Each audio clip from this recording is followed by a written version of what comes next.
aldermen to do anything for us as Black Americans, bro. We know what we need as a people. So what's wrong with me networking with another Black American to for the end result goal? Listen, I'm just saying. Now I'm salty. I'm salty over this. I really am. So I apologize if you guys are hearing emotion. And the only thing is, if you quit spending with them, then there's no way for them to keep outsourcing to others. And that's why this immigrant shit is an issue, because it helps they place while distracted and taken from us.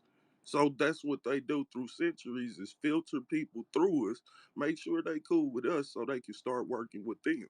It's a filtration system, just like the earth need water to filter through to come to us. This shit is crazy. It is crazy. Blood pack, you got the floor, and then we'll get to Jackson. All right. All right.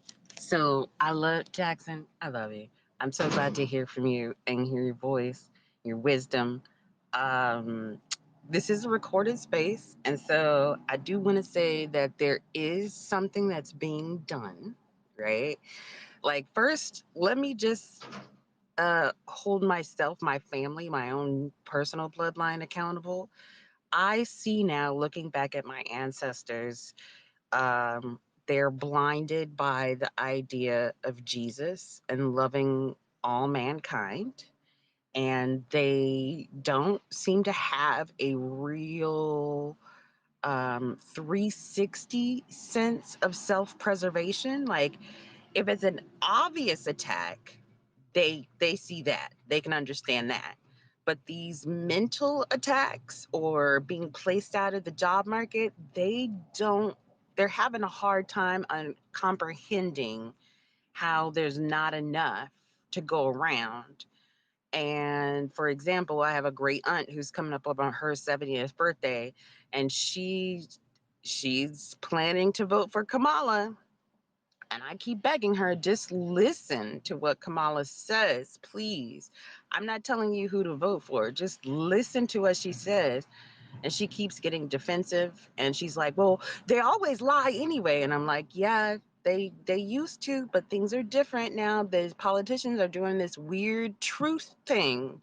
And I think if you listened, you might not like what she's saying. I don't know. You could still like it, but she won't listen. She's hard headed and stubborn, and I see now that it's people in my bloodline. The people in my bloodline are so blinded by the idea of that's okay. God will take care of me in the afterlife and will bless me for being selfless in this life and giving to others.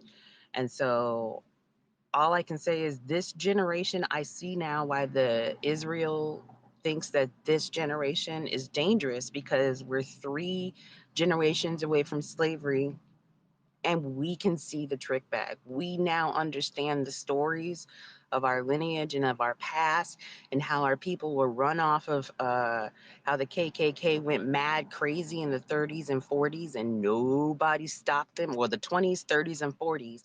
And to this day, nobody has stopped them, and no KKK person has ever been awarded. That's because all those world leaders of the United Nations, they're the KKK.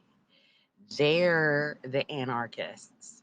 All the French and the Italian leaders, prime ministers, Spain was the one who brought over the pointy hats that the KKK used.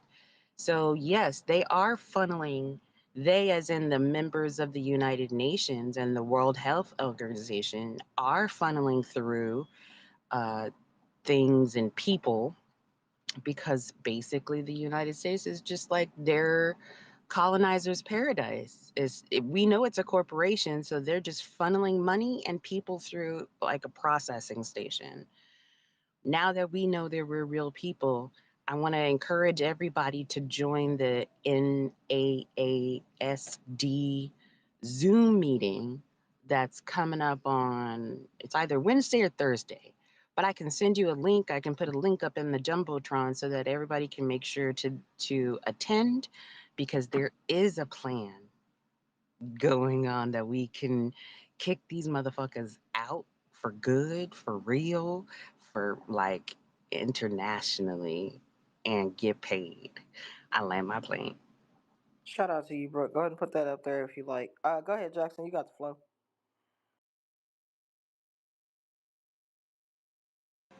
I um I wanted to support. Hold on, there's a truck. Hold on. Make sure y'all retweet this space, please. Thank you. There's to support your point, Kush, about literacy. Okay, so 1865, the Emancipation hit. 9 years later, in one of the states that serve as the capital of a lot of the chattel slavery, second, I think second only to South Carolina, is Mississippi. 9 years after slavery, I added to the jumbotron. We had over half the government. Somebody put into the comments, Spear Shaker, Louisiana was all black government. All black government, 9 years after slavery. This is 1868. Um, I think, I forgot the year that from my, 1874, we had about 50% of Mississippi government. So that really speaks to, I don't know what their literacy rate was, but that speaks to the power that I guess we could hold if we did want to go that route. If we did want to go that route. Thank you for that. Man, come on now. Like, they literally out here dangling tangibles all in your face while still saying "fuck you." Man, that should be. But Chris, notice how they don't answer the question. Do you support Uh huh. reparations? They list all of these atrocities to cover up. He didn't say yes. He says I support the bullshit. I support the bullshit. That person should be shot at. I don't want to shoot him. I'm not saying you should shoot him, but somebody should. Like, come on. You're literally telling 60 plus million, I'm not going to do anything for you. I'm going to help the immigrants. So everybody's agreeing over that the whole government should be put into the trash. If I see him at the Burger King, it's a wrap. I'll get him myself because I am owed. Some people don't have slavery in their lineage. That's not my business. Those of us who are owed this $47 trillion, each one of our ancestors uh, generated about 1.4 to 1.7 million dollars a year in that institution. My family, each of us, is owed $19 million, no tax from that. That includes Michael, Jermaine, Tito, and the rest of them. No matter how much money niggas have, how comfortable niggas are in 2024, they gotta run me that money before I leave this body. Before I put this body in the ground, they're gonna run us that money. I'm not passing it on to another child. You have all these. We asked Joe Biden during his presidency, Kush, and he says y'all got to work with Hispanics. They always point to these other groups. What about Native Americans? Native Americans are already getting billions in the budget. They're being taken care of. They haven't got the government. Not in the last 9 years. They don't have 50% of the government. Mexicans didn't do what we did out of chattel slavery. These Mexicans, these Asians, no group has got 50% of the government since we've had it except these whites. So the whites understand, I'm not going to let anybody else in the government. I'm just going to stay here and corrupt paradise and export all the goods. Niggas need another COVID because we got to clear some of these people out who just want to go get up and take their kids to school and act like they don't own the land that the school is on. These people got to be wiped out. These people got to be cleaned up if they're not on the time that we're on because they are going to subside with the beast. And Blood Pack, Brooke, the Christians should continue reading. They don't really have to come out of their religion. They should understand that when their Jesus comes back, Jesus, if we're waiting on Jesus, Jesus says he's going to make blood in the street waist high, such that it looks like he's been trampling the wine press alone. So if there's going to be blood waist high when Jesus comes back, and that's prophesied in the Bible, who's that blood? Whose blood is going to be spilled? A lot of people are going to be cleaned up. They need to read their Bible that speaks about being cursed from being out of the land of your inheritance. That speaks directly to immigration. They need to understand that when you have hurt your brother, you have to pay him back. There's reparations all up and through the Bible. These motherfuckers is not reading it. They want to be Democrats. They want to listen to motivational speaking and go on field trips. That's what Christians do with the missionary shit. That's what they do with the missionary shit. That's it. They're spreading their own perversion of religion, and they're not taking care of other black people. These Christians, they're not taking care of the black community. They got to be cleaned up. Are the black Christians, are they getting 20 bans from their government? Then they should be upset. Is their pastor talking about it? We got pastors that come in Cush's space and shit and chat, and I have to run them down every time they stick their neck out the church, because that motherfucker does not want to talk about reparations, which is in all the versions of the Bible, to his congregation, and we have to run him down. I forget his name. It's not Arthur. Arthur's not a minister, but he has a beautiful blue suit, and he's really intelligent, but he don't know those scriptures, Kush. So if the Christians only are reading what their pastors are cherry picking, and we can't get the pastors who are already linked up with the Pan African uh, shit since 2012. By the time they are getting out of the seminary and getting their own church, they're already linked up, and they might not think of it like that. But if they haven't done a genealogy, they're going to fall into that Pan African shit. You see what I'm saying? So they can stay in their church. The churches are already sold out. They were handing out tests, COVID tests, and encouraging people to get the shot. And y'all know that the COVID test is poisonous because it has the oxy, the nitrous oxide on the cotton that you're not supposed to inhale. White boys sticking it up your nose to get tested for COVID. So the churches are already sold out. They can die off too because they're not reading the Torah, the original shit King James wrote his version from. So they don't know that the quote unquote angels are a bloodline and that that's niggas because motherfuckers haven't read. So we don't have time to educate them.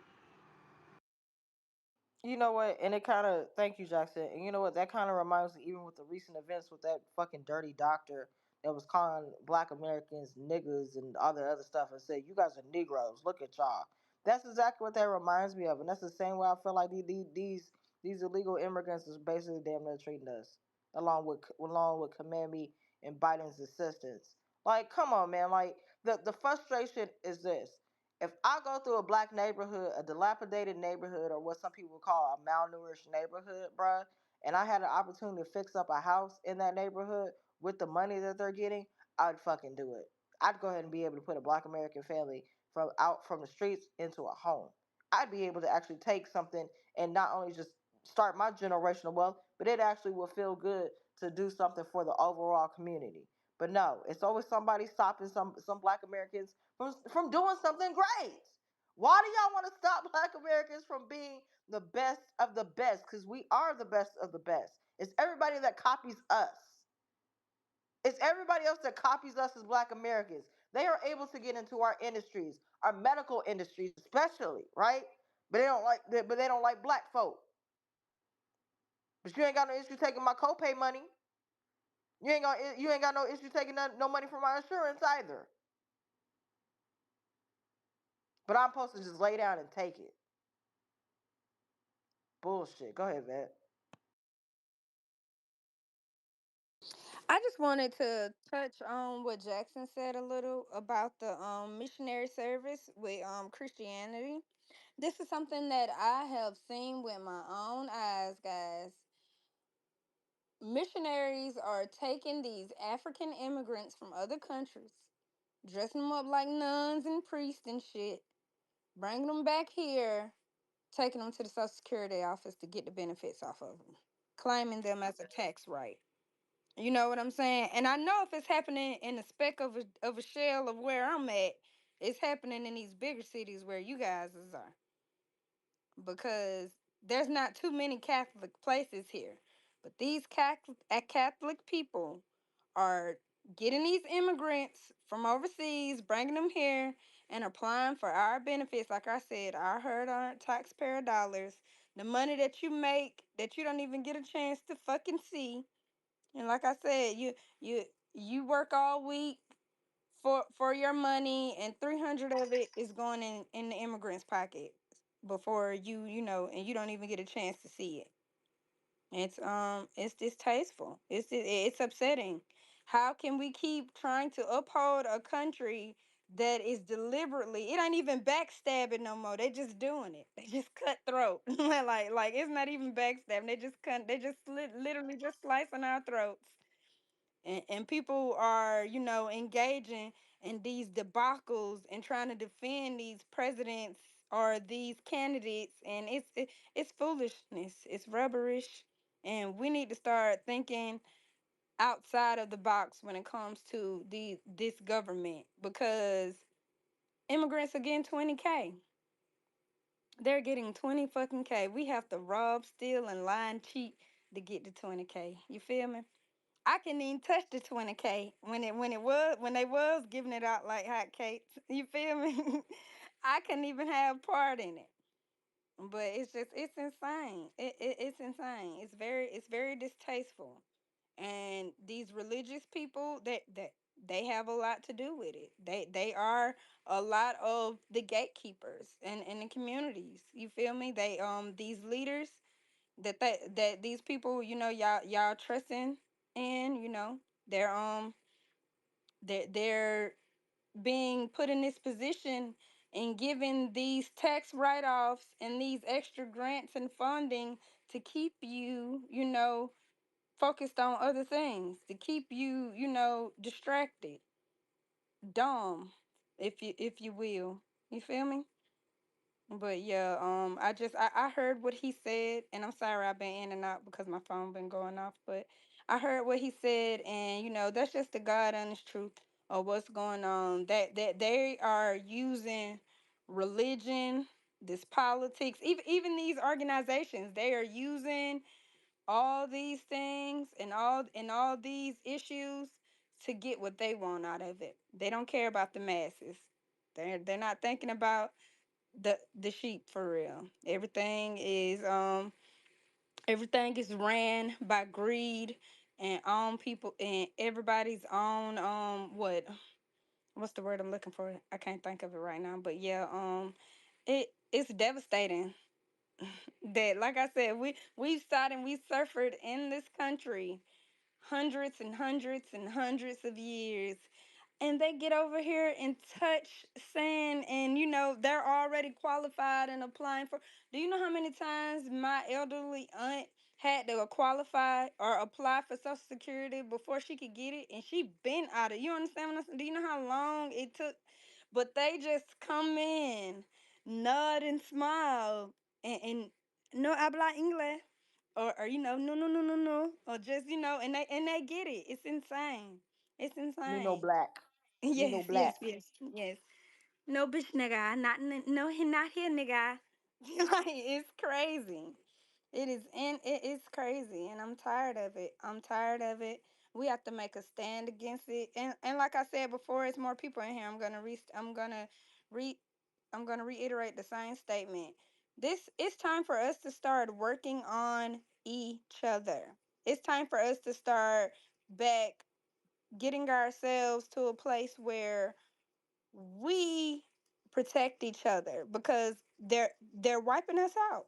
They're wiping us out slowly. So we got to start back getting on code with each other. That's my biggest thing as Black Americans, because they're already poisoning the food. Now they're making it too fucking expensive. Now they're telling you you make too much to apply for this, that, and that. When what you making, they taking it from you and they're giving it to someone else. I just find it, and I'm just dumbfounded that people are still having these same conversations about these different politics with the same agendas for hundreds of years. They've been talking about making America great again since Ronald Reagan, since Nixon. They've been saying make America great. So y'all just like, let's be fucking for real at some point. Let's wake up. I'm done. Thank you. Uh, Again, if you haven't, make sure you guys retweet the space, please and thank you. Let's get the rest of the family in the room and have the conversation. I'm gonna get into this clip in a minute. Don't forget to subscribe to the YouTube channel. Tomorrow, 9 a.m., we're gonna talk about Tim Walz. What's this man about? Why Kamala Harris pick him? Maybe some of y'all care, maybe some of y'all don't, but there's some interesting facts I think y'all need to hear and listen to. Um, Y'all asked for Black Americans versus Boulay Part 3. It is, the reminder's out. Make sure you touch on that. Okay. Make sure you guys touch on that. And if you guys like the conversation, make sure you guys follow me. I guess turn your notifications on so you don't miss out on some new stuff. Support Black American businesses. Welcome to Wake and Bake with Kush. Y'all all smell good today. Shout out to my Black American family. Thank you for your support. You are the best. Because we are the motherfucking best. Okay. Fuck what everybody talking about. This receipt is going viral from a bodega in New York that is being reported to have been left behind by a Venezuelan migrant woman. The now viral receipt has shocked thousands and resulted in some very strong political opinions based on the content on the receipt. Y'all seen this receipt that's going viral from a bodega where they're saying a Venezuelan woman left this receipt behind showing an EBT food stamp balance of $13,401.82 and an EBT cash balance of $4,498.85. I just went down this rabbit hole and you are not going to believe what I found. So I started off here. This young lady was talking about a program in New York where the migrants were receiving all of this free food and they said that that food was not culturally acceptable. So they started throwing it away. So the city of New York said, okay, fine, we'll just give y'all actual money. Program started out helping 500 migrant families. They putting these people up in hotels and they giving them these cards that they are supposed to only use at bodegas, grocery stores, supermarkets, convenience stores, and they're supposed to sign a piece of paper saying, I swear I'm only gonna use it at a bodega, a grocery store, a supermarket, a convenience store, and to buy baby supplies. And they're threatening to kick them out of the program if they don't only spend the money on these things. But my thing is, if the card can swipe at Neiman Marcus, they're going to be at Neiman Marcus. The card should only work where the card is supposed to work. Drink the coffee, it'll make you feel better. I've recently released multiple videos on some Americans abusing the welfare system. We've talked about food stamps and all types of stuff here on the Coffee Pod. So when a commenter requested that I address this specific situation, I decided to proceed. A lot of taxpayers believe programs assist. You want to talk about welfare? It's majority of white folks that's on welfare. The fuck? Migrants with food and shelter aren't being properly monitored and also may allow for too much room for migrants to possibly scam the system. Now, the amount on each card is going to be dependent on the size of the family and if they have any income coming in. So, a smart scammer would make sure that you don't have any income coming in so that you can get the most bang for your buck. Here's an example. A family of four, for instance, could get about $1,000 each month, and the money will replenish every 28 days. Then the program expanded to helping 15,000 migrant families. Now, remember, they put these people up in hotels, giving them food, giving them baby supplies. Now, at the time of this article, the city was housing just over 66,000 asylum seekers. This is how many people had arrived in just 1 week, and they're saying this program is supposed to cost about $10 billion through 2025. Then the mayor started giving out prepaid cash cards to these migrants. They say that they will be given about up to $10,000 each in taxpayer money with no ID check, no restrictions, and no fraud control. No fraud control seems crazy. So for a lot of people who are speaking out and are disheartened by this whole situation, it goes farther than just the current migrant crisis itself. It's a lot more personal than that. A lot of people are expressing that they're highly frustrated because they believe Americans need more attention and assistance from the government now more than ever. So you think you know Wix? Oh, Do you really? that's a commercial. It's a commercial. It's a commercial. First up, we've got shit. I think at this point, everybody should have seen the receipt of the migrants when you see the amount they have left on the EBT card. Now this is a Jamaican trick trying to call this shit out. Nigga, what? Almost $5,000 in cash and almost $14,000 in food stamps. And that is real. That receipt is real. If anybody know, if you've ever been on food stamps, you know when you swipe a card and pay for something, you see how much is left on the card. And I don't care. A lot of people need to be upset, right? Because the migrants, they don't pay into any of these things. They can't work or nothing, and they're getting all these things. And for somebody, for instance, if a mom is making my amount of money, which I make. Go ahead, Jackson. You got the floor. Kush, when are these studies going to be done? Like, when would they be completed? Because everybody's waiting on the study, and everybody's pro study. Okay, well, when the studies are done, there's already been studies done. There's been 3 studies done. The estimates have been from $4 million each Black American all the way to $223 million. How many studies? How many more studies do we need? Pay somebody already. But these people, when they give that banter, Kamala has done it, Joe Biden has done it, and whoever you played did it. Do you support reparations? Well, if the Native Americans get it, no, I'm not going to do anything specifically for blacks. Uh, I support the study. You support the study, but do you? How do you feel about black men and black women getting money? I mean, somebody you have to press as a journalist. You got to press that next question. You got to press that next question. But when are these studies are going to be done? And are they going to bust down money in 2 or 3 years? Because there's already a plan for 2030. There's already a 2050 plan. There's a plan for the new America. Black people don't have a military. We don't have a government of our own, but everybody's over here. So what do we expect to happen? Because we have no military. And as soon as we start talking about on Twitter, now they're passing a bill that goes against the Constitution that allows us to set up fucking militaries. Militias, I mean. Specifically, we have that militia in our Constitution, and there's literally a bill being pushed around now to counter militia activity across the nation. Because these other groups of immigrants, there's Hispanics and whites who also feel American, who quote unquote pay their taxes and own land and have businesses. These people don't like these new waves of immigrants, and they recognize that the American population largely is immigrant, and they don't want to attack the immigrants. So it's like almost like a catch 22. We're the only group that can really do anything about it because we're the only group that belongs here. It's us who have to put the white people out who are inviting all the other coloreds here. We have to do that. Like that has to happen at some point or we're finished.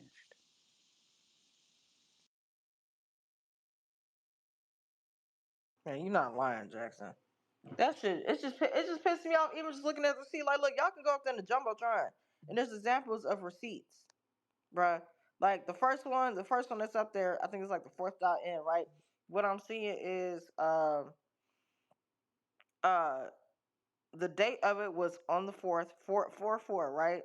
And the beginning balance was 1,000. What is that? 1,000? What? Whoa, bruh. Bruh spent $10 at the grocery store. Still got over $1,000 left. Kush, they can get money off the card. Yeah, you can get money off that card. You can take money off that card. You can get cash back. They've essentially made it set up like it's like a regular ass debit card. You know, when you go to the grocery store, you go buy stuff, and you need some cash back. You can definitely do that with them cards because they're not making it so where you can't swipe it at like a department store, or they're not making it so where like they can't swipe it over I don't know, like at McDonald's or something like that, because they're only supposed to be going to grocery stores, bodegas, and whatever the case may be. So again, like I said, the misallocation of funds, that's what's going on, right? And they want to talk about this whole welfare system. Man, nigga, white folks invented that shit and then try to put niggas on there. That caused dissension in the black American community. But when you look at it today, it's a majority of white people that are on welfare. Like country bumpkin ass folks. Like turned up tennis shoe looking dingy folks.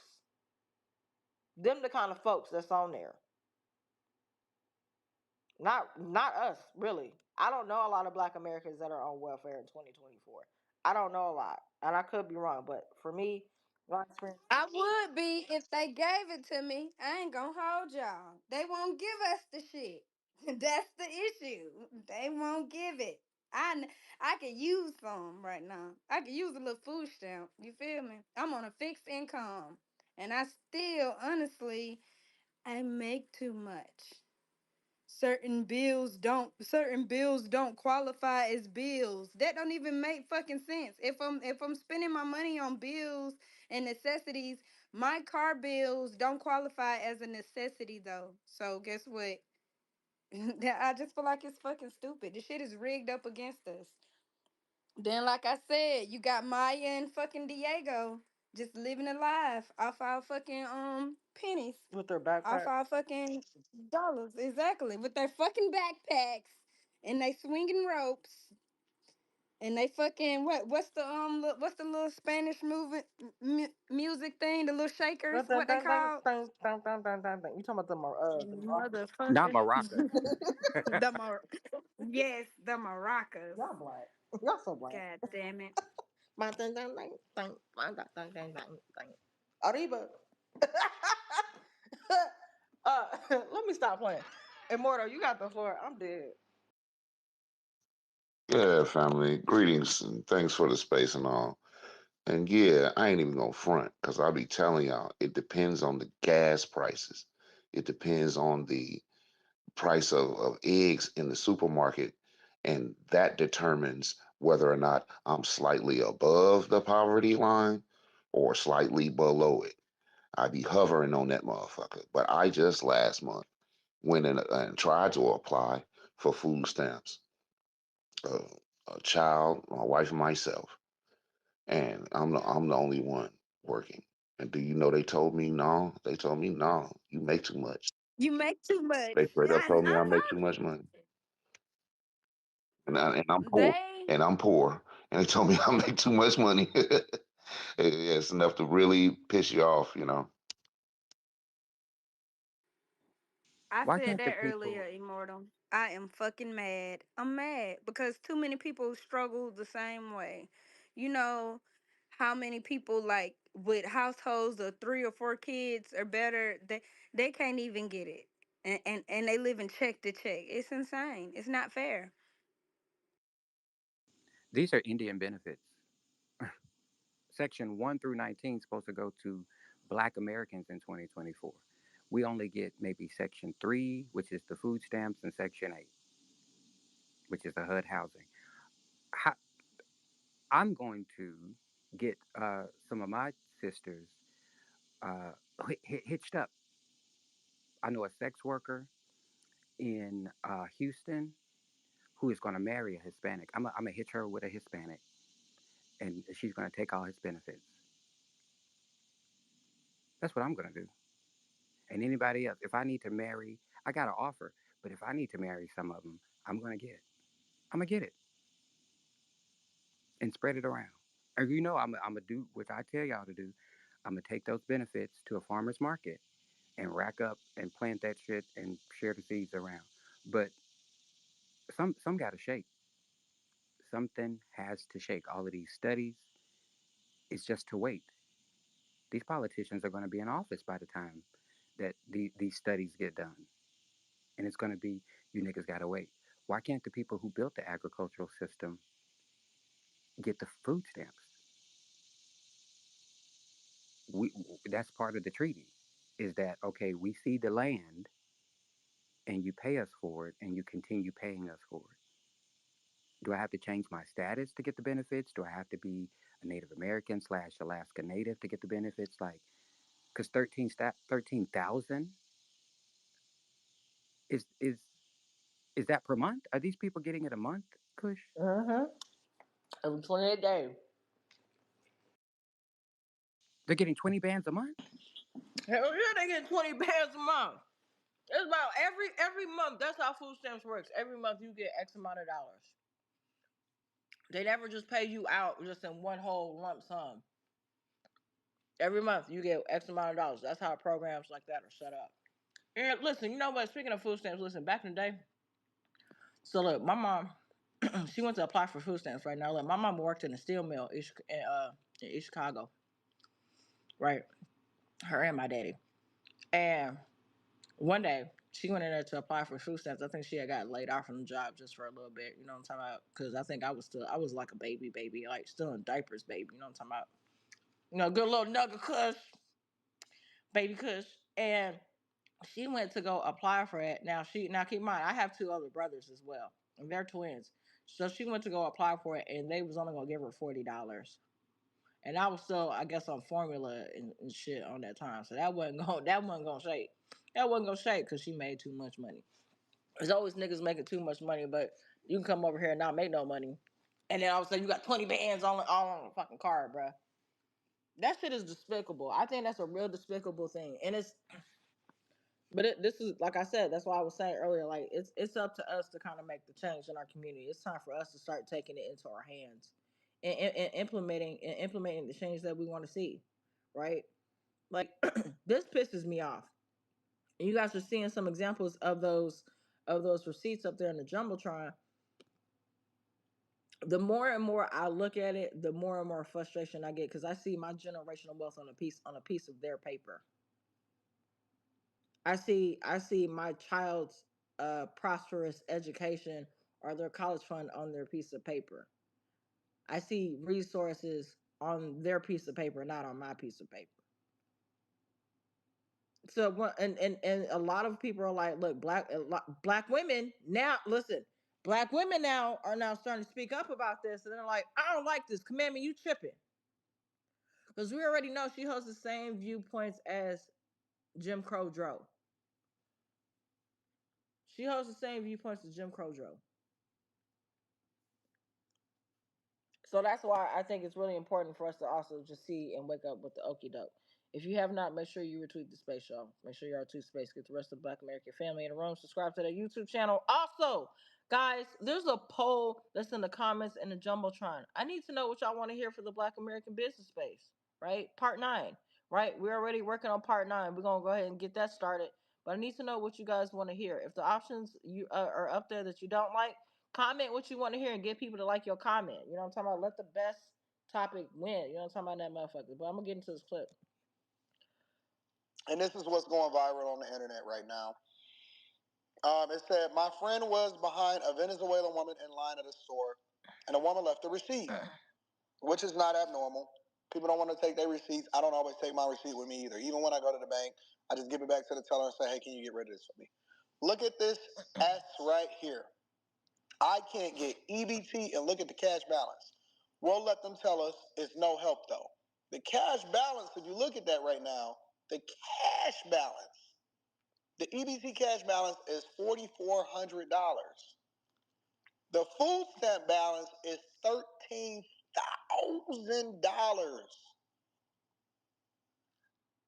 At U.S. Bank, when we say we're in it with you, we mean it. Always doing commercials. Do you know how many black families that could have fed though? That's just one individual. That's what's pissing me Oh off. wait, hey Vim, Because hold on, wait a minute before you go into that. How come ain't none of that money being allocated to Jackson, Mississippi for that water or Flint, Michigan? Huh? Why is that? Why is that not going on? Why ain't none of that money going they to them people that got scammed in BLM like Sandra Bland's family and George Floyd's daughter? Why is that not going on? Why is it that every single time y'all come up with some money, it ain't never allocated to no black Americans? It's allocated to everybody else. George Floyd's daughter, the only thing she got of her daddy is a motherfucking picture and some memories, bruh. She can, a chicken dinner. She was worth KF. Her father's life compared to KF fucking C, y'all. She can't get her daddy back, but she can have a thigh and a breast. and gotta go visit her daddy at the motherfucking cemetery. That right there, that's the kind of shit that pisses me off. But you got people who don't speak English are able to come over here and just start taking over like they've been running the place all this time. Look, when I tell you I get pissed off seeing they businesses. Listen, right, okay, right here where I live at West 38th Street, Lafayette Road, that kind of situation. I can literally see 3 Hispanic grocery stores, right? And they got three international food markets. There's a Haitian food market over there by Lafayette Square Mall where it used to be. How like that right there is what I'm saying. Everybody can sit up here and start the generational wealth. Everybody can start the business. Everybody can tap into motherfucking resources and still send their money back home. But we can't get what's also us here on this land. We've been here on this land for how long? How long we been here? Honey, no. Ain't no more of that going on. That's why we're gonna be the force to be reckoned with, Black America. Come on now. Isn't it a piss off when you think about it, you ever been sit up there driving on the road and you see an illegal you may assume that this person may be an illegal immigrant and you look at their car. Look at their cars. They're not driving no 1995 Chevys. They not doing none of that. These motherfuckers got 2024s, 2023s, 2022s. Nice cars, nice homes. Been able to get the good food, the good organic stuff. able to get the nice clothes, get the good cable TV and the Wi-Fi, and not have to worry about how you gonna feed your family or how you gonna pay these bills. The fuck, Jackson? I'm sorry, Vet. Go ahead. You can finish, Vet. I just want everybody to know that America is an enemy to us as black people. Yeah, America, this government, it is a enemy to us. Wake up. Yeah, go ahead. Let's go to Jackson and we'll get to Leon. Oh, thank you again. What's up, Leon? The pastor just said, what are they going to do with all that money? Of course, they can't eat that much. She says they're going to send it back home and to fund more people coming here, saying, hey, the getting is good. The getting is good. Come over here, have a baby, and the more kids you have, the more TANF you get. Bring the kids. They're going to bring more people over with all that cash because they can't eat that much. They'll probably buy up all the formula and sell it to the black women. Buy up all the food in the supermarket and sell it at the bodega or some shit. Hell yeah. Like, god damn, bro. Like, go ahead, Leon.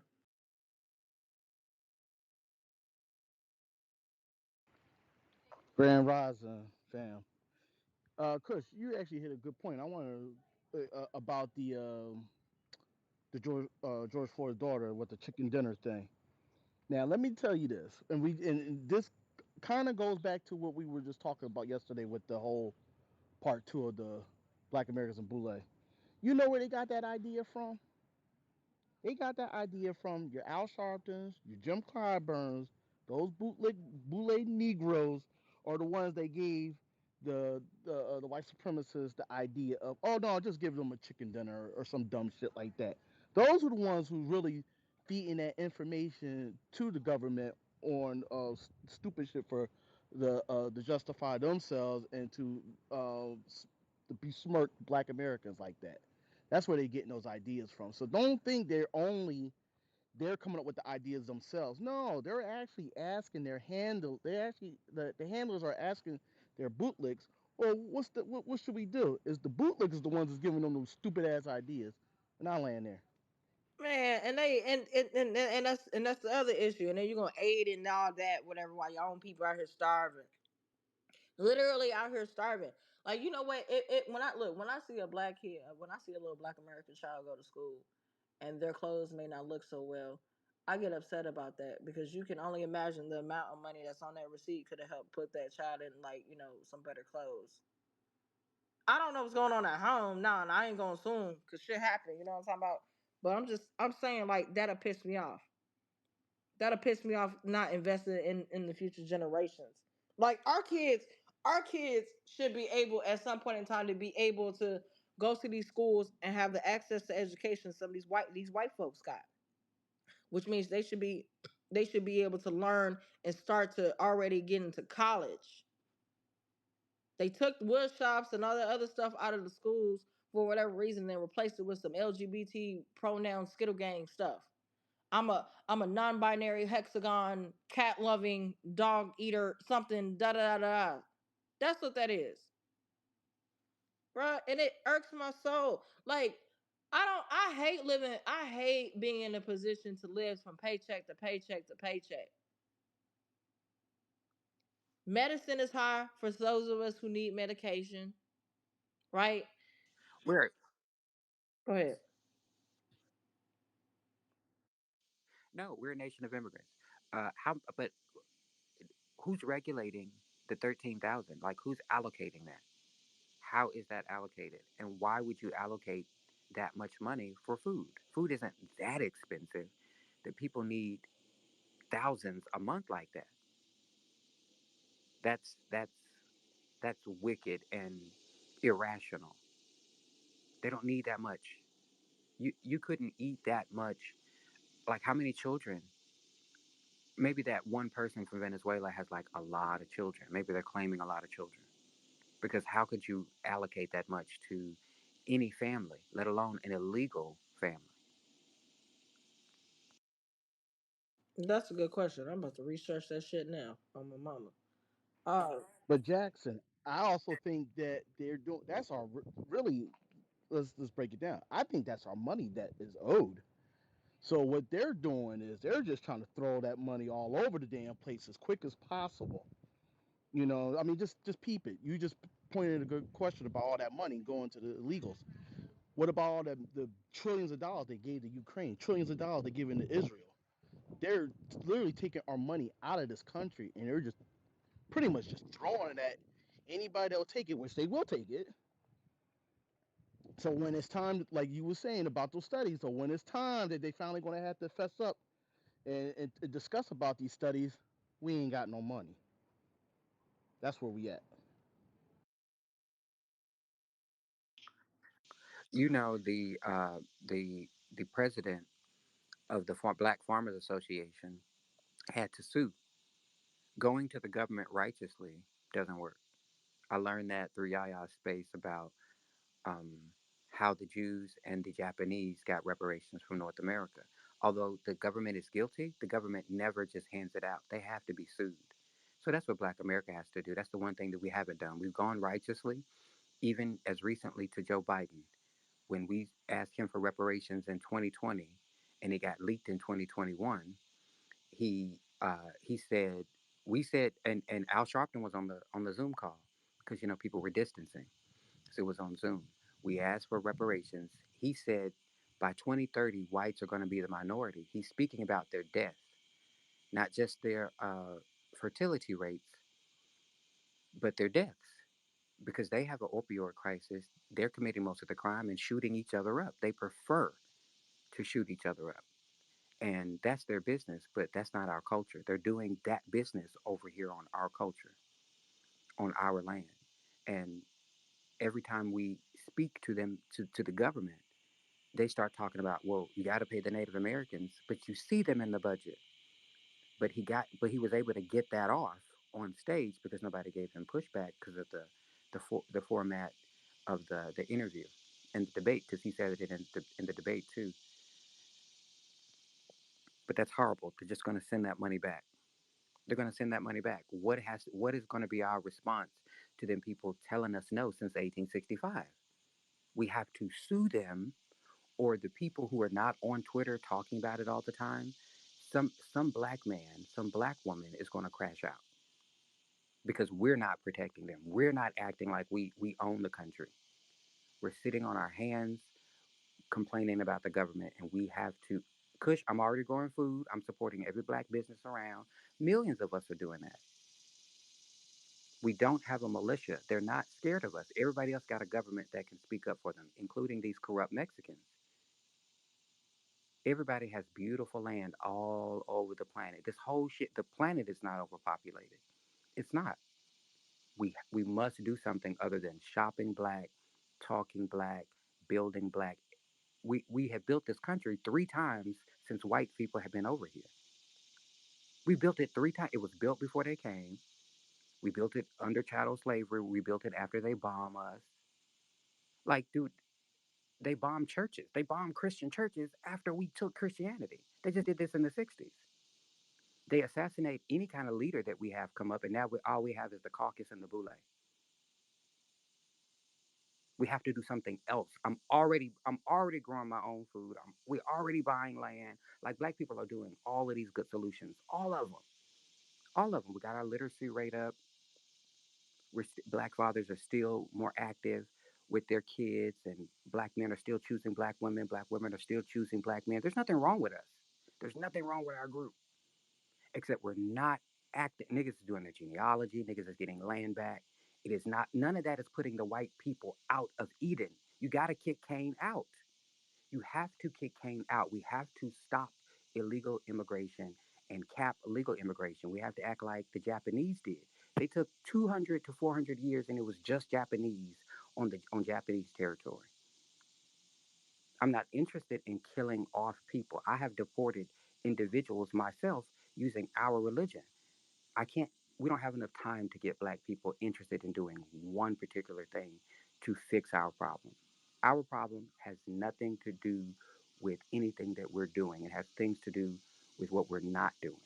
We're not forcing these white boys who have jobs. Joe Biden is a white boy with a job. I would pluck him off the map if he came onto my land. This 2.2 acres that I'm sitting on. Because I know no other nigga's gonna fix it. Y'all think that these white people with jobs are something. Trump is a white boy with a job, with a business. I don't think nothing of a motherfucker with a job. If you're not black, you're an immigrant. And I don't give a fuck what your job is. And then it's only a 4-year job. It's only a 4-year job. This is a white boy with a job. I don't let rich white people tell me shit, let alone white people with jobs who gotta work. Hell no. Man, that shit crazy. Let's see. Can we get to Batman and then we'll get to Immortal? Thank you. I hear people asking, what can they do with all that money? Back in the day, and I ain't ratting nobody out, and I don't know anybody who's done this, but back in the day when food stamps were paper money, you could sell your food stamps. Got $100 worth of food stamps. You sell them for 75. Now you got $75 worth of cash in your pocket. It switched to the card. Are folks still doing that? Taking somebody shopping? You give me 75, and I'll spend $100 on you. So out of that 13,000 that's out there, you're getting cash money. So you're getting with $7,500 or more in your pocket. I'm not saying I know anyone who's done it, not trying to rat anybody out. I'm just saying that I've heard that you can sell, and maybe that's what these folks out here with all this big money are doing. Just saying. IJS. Thank you. No, thank you. Man, listen. I look. I just found a clip from Eric. Eric Adams was asked point blank period about tax paying, for taxes paying for the unused hotel rooms for the migrants in New York. So we're gonna get into that in a minute. Go ahead, Immortal. You got the floor. And y'all, come on up. Y'all, I don't know why y'all not coming up today. Y'all scared? What's going on? Like, we talking about the illegal immigrants, the people that we don't like. You know what I'm talking about? Go ahead, Immortal. And y'all hitting on some things. The years ago, I can't remember how many years, maybe 7 years ago, I applied for food stamps at that point, and they told me $40. So somebody else mentioned that they offered them 40. They offered me $40. I couldn't believe that shit. I said, no, that's all right, because I'm not gonna fill out all this paperwork and go through all this for $40. Um, then Jackson said something about them selling the milk. Look, when I was in college, um, there was a guy. See, I used to study Islam. I studied it, and I used to go to mosques. I went to mainly the Black Mosque. It's a Masjid Al Mukminoon on Grand. So if anybody's from St. Louis, you know where I'm talking about. But they also have a, a, a mosque, same religion, right? But this mosque is foreigners, mostly foreigners and white people, right? Our mosque I went to was a mosque that was formerly a Nation of Islam mosque. But when Honorable Elijah Muhammad died, his son, Warfdeen Muhammad, went to Orthodox Islam. And so half the mosques went with him. And so that's one of the mosques I went to. I went to the Nation of Islam mosque too, but they like to frisk you and stuff like that, and I ain't like that. So I'm studying, and I went to that mosque. But I also went to the Islamic Center. So if anybody from St. Louis, you know where that is.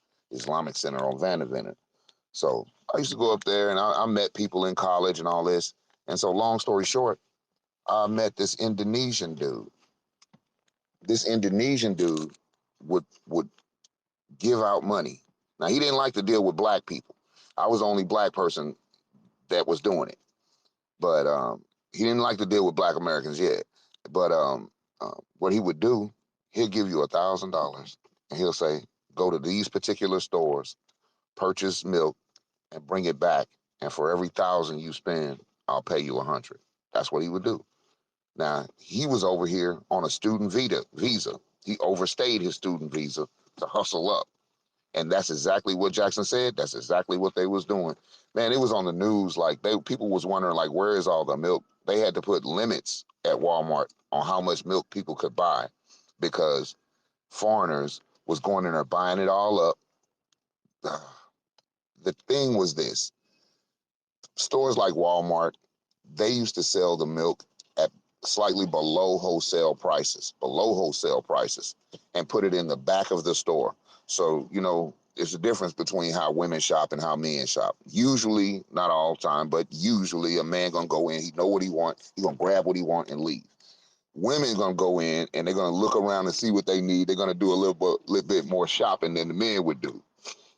And so that's why they would put the milk in the back of the store and discounted at wholesale price, below wholesale prices. Well, we would go in, buy that milk at below wholesale price, and he would turn around and sell it to the higher end stores like Deerberg's, and he would also sell it to those little Arab stores and foreigner little corner stores, and they prices is inflated. So they was buying milk below wholesale, and selling it way above wholesale.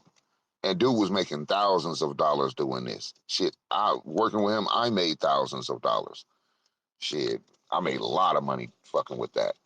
But at the end, you know, I had to get him, because he was disrespectful in the way that he dealt with me. So I had to get him for a few racks. But yeah, that's exactly, y'all hitting on it. That's exactly what they do, and that's why you'll probably see him do it again. Just like what Jackson said, buy the milk from the places that sell it below wholesale as a gimmick, and then turn around and sell it to Deerbergs and all these other places. Man, I made a lot of money doing that shit. But and then I hit him for like 2 or 3 racks at the end, and then to ask them, what are you gonna do about it, motherfucker? You know what I'm saying? Because you in my country. I was on that back in 1991. I was on you in my shit. I saw the difference. I knew they wasn't with us. Why you don't come to the mosque? Why you don't donate to this mosque? You all supposed to be celebrating the same religion, practicing the same religion. Why you don't visit this mosque? Nah, because you don't fuck with niggas. But true enough, shout out to them niggas shout out to them brothers at the mosque. They didn't fuck with them neither. They only fuck with Black Americans for real. So yeah, man, this shit is wild. The last time before they just turned me down years ago, $40. That's what they told me I could get. And I told them keep their $40. This shit is crazy to me.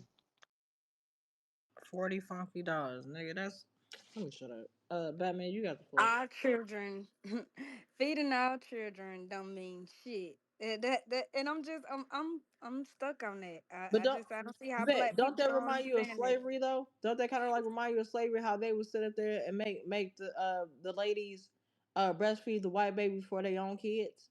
hmm That's what I'm telling you. Like feeding us, we don't mean shit, but they'll throw an infomercial about feeding a goddamn Kunta Kinte ass motherfucker though. I find it it's crazy. Yeah. It's crazy. Hey, one That's other oh, go thing. ahead. Somebody told me recently that I don't never be around nobody and I don't got no kids. I don't do it. Baby, say hi. Hi. That's my baby. Hey, Steve. That's my baby. Hey, you doing all right today, baby? She's being shy right now.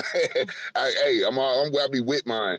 I'll be taking care of mine and all this. I just don't put them on social medias because I'm too protective. I'll fly off the handle. Somebody say what they're gonna do. That's my baby.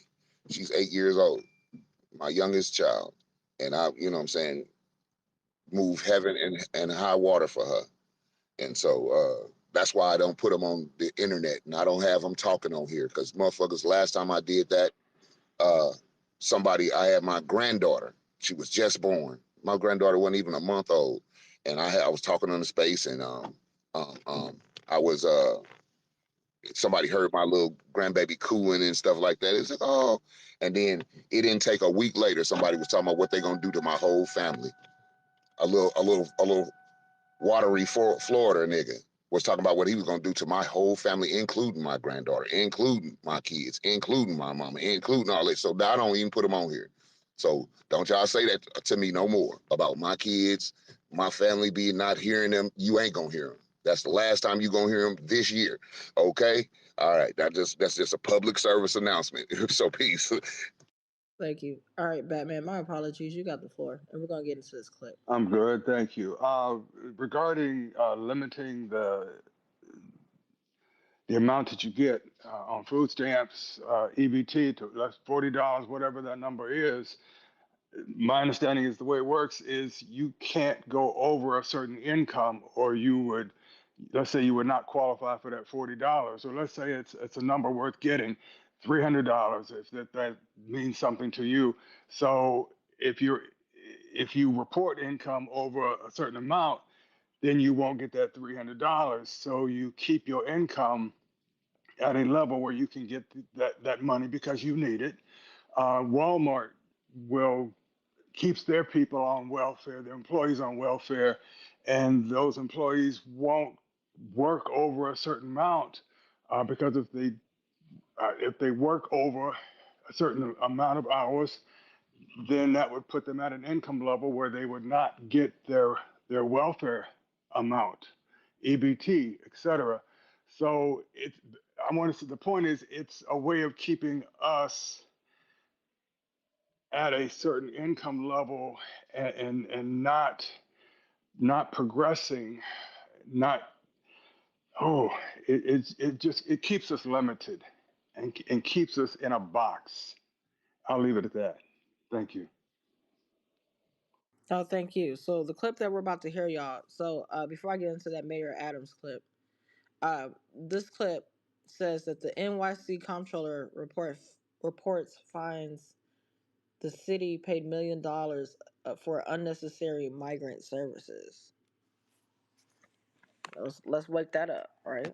Do-do-do-do. Shout out to y'all. Make sure y'all retweet the room if you haven't. Y'all all smell good. Don't forget to take that poll.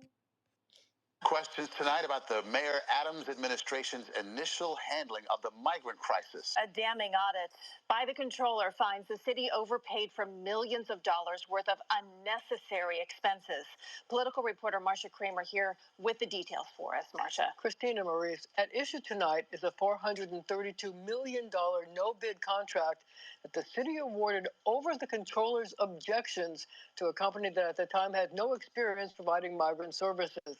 It's an example of the fraught relationship between the controller's office and an administration that suddenly found itself faced with finding shelter for tens of thousands of asylum seekers. It was a big mistake to hire DocGo, and everyone knew it at the time, and they did it anyway. Comptroller Brad Lander standing outside the Merritt Hotel on West 46th Street, a hotel used by the DocGo company to house migrants. It appeared to have some asylum seekers living there, unlike other hotels under the city's contract with DocGo, in which, according to the audit, the city paid for some 10,000 rooms in New York City and upstate that were never used. That included nearly $570,000 for 3,500 vacant rooms at the Crowne Plaza JFK Hotel for 10 nights in June 2023, and more than $833,000 for 4,902 vacant rooms at the Armani Inn in upstate Orangeburg for 61 nights in May and June 2023. The audit, which covered only May and June of 2023, also found that 80% of the payments, $11 million of the $13.8 million, were undocumented and shouldn't have been paid. A $2 million overpayment by DocGo for security subcontractors, and that 80% of the 189 hotel rooms visited by auditors had deficiencies ranging from no microwaves and refrigerators to bad food to roaches, bedbugs, and rats. There really is atrocious mismanagement. A mayoral spokesperson initially called the audit nitpicking, insisting that safeguards were ultimately put in place to make sure the city was getting the best bang for the buck. But at his weekly availability, the mayor spoke of the sudden crisis faced by the city when Texas Governor Greg Abbott suddenly started sending busloads of asylum seekers to the Big Apple. At one point, we were receiving 4,000 people a week. The mayor defended the need to have rooms at the ready so people weren't sleeping on the street. A bus pulled in, you need 150 rooms, you need 300 rooms. You don't have time to call Motel 6. You better be prepared. I'm dead. Leon, you got. No, that's called you told that bus to turn the fuck back around and go right back to fucking Texas. Man, let me tell you, this is cracking me up. So okay. And he's still mayor. Why the hell they didn't kick his ass out for money laundering? Cause that's what it is. It's not mismanagement. But then again, you got the governor that's involved, so he's only going to. So Ad was only going to do, but so far as Holcomb has him to do. But yet you're going to get rid of the last government Cuomo for paying hush money. But yet, these two knuckleheads, I'm talking about Holcomb and Adams, are spending over billions and billions of dollars in mismanagement funds. Okay, that make sense. Man, listen, the whole thing's crazy. But before I get into to our new speaker, y'all check out on the next podcast, on their next podcast by Chef C. Y'all go ahead and check him out. He just had a YouTube uh thing about how Waltz had horse semen in his stomach. Just wanted to throw that out there. I know that sounds gross, but don't know why. But it was interesting actually to hear it. So make sure y'all check out that brother as well. Let's see who we have. Anti-Negro Watchtower. Peace, power, reparations to you. You have the floor.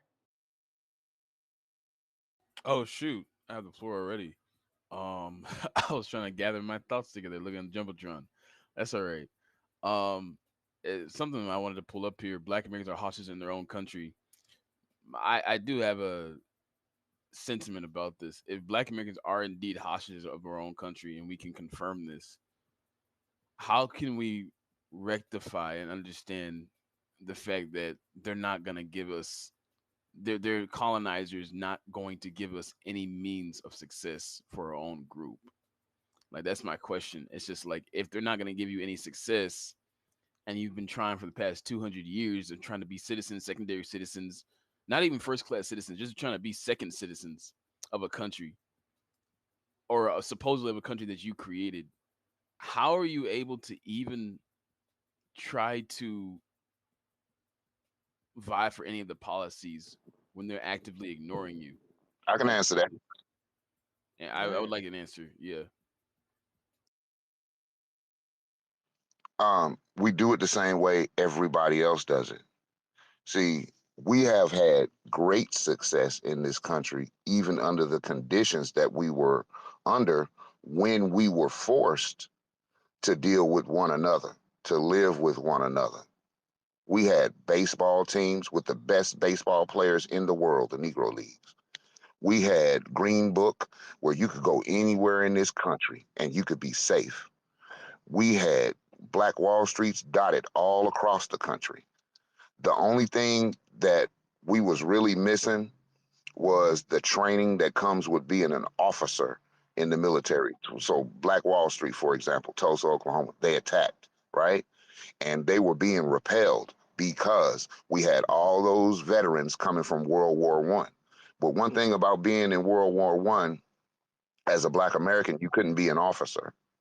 And officers think about war a little different than the rank and file soldier.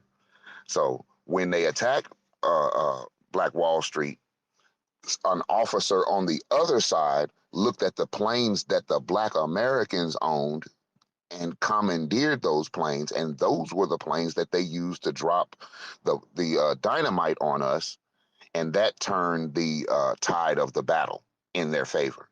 That's what turned the tide of the battle. An officer was a white officer, a white race soldier, probably with officer training out of the war, looked and saw that they were losing. They needed an edge. They commandeered the plane, dropped it. That's what happened. So if we had an officer on our side, he would have said, hey, we got planes and dynamite too. And instead of them being commandeered, we could have flew and dropped shit. And now we do have officer mind people. We got people who've been in the military come out, they've been officers. We got people who've been to all these officer training schools. You know, I was even in ROTC. I know what to do in certain cities. Plus, I educated myself. I know what to do. So now we know we're better at fighting. But long story short, to answer your question, man, we're gonna have to go back. We're gonna have to separate how you take control. Look what the Hispanics are doing to Texas. Look what they did to New Mexico, Arizona, California. They own that. they You can't even get a job in them areas. Real, Because the MI16, bro. It's the fucking MI16. you can't even get a job in them states without speaking Spanish.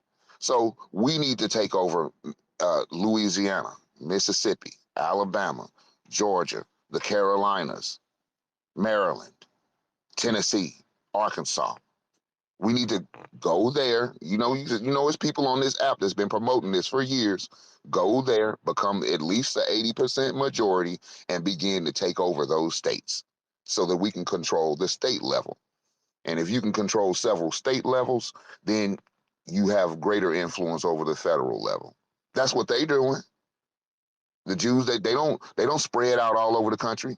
They get in their enclaves. They get in their enclaves. The Asians, they don't spread out all over the city.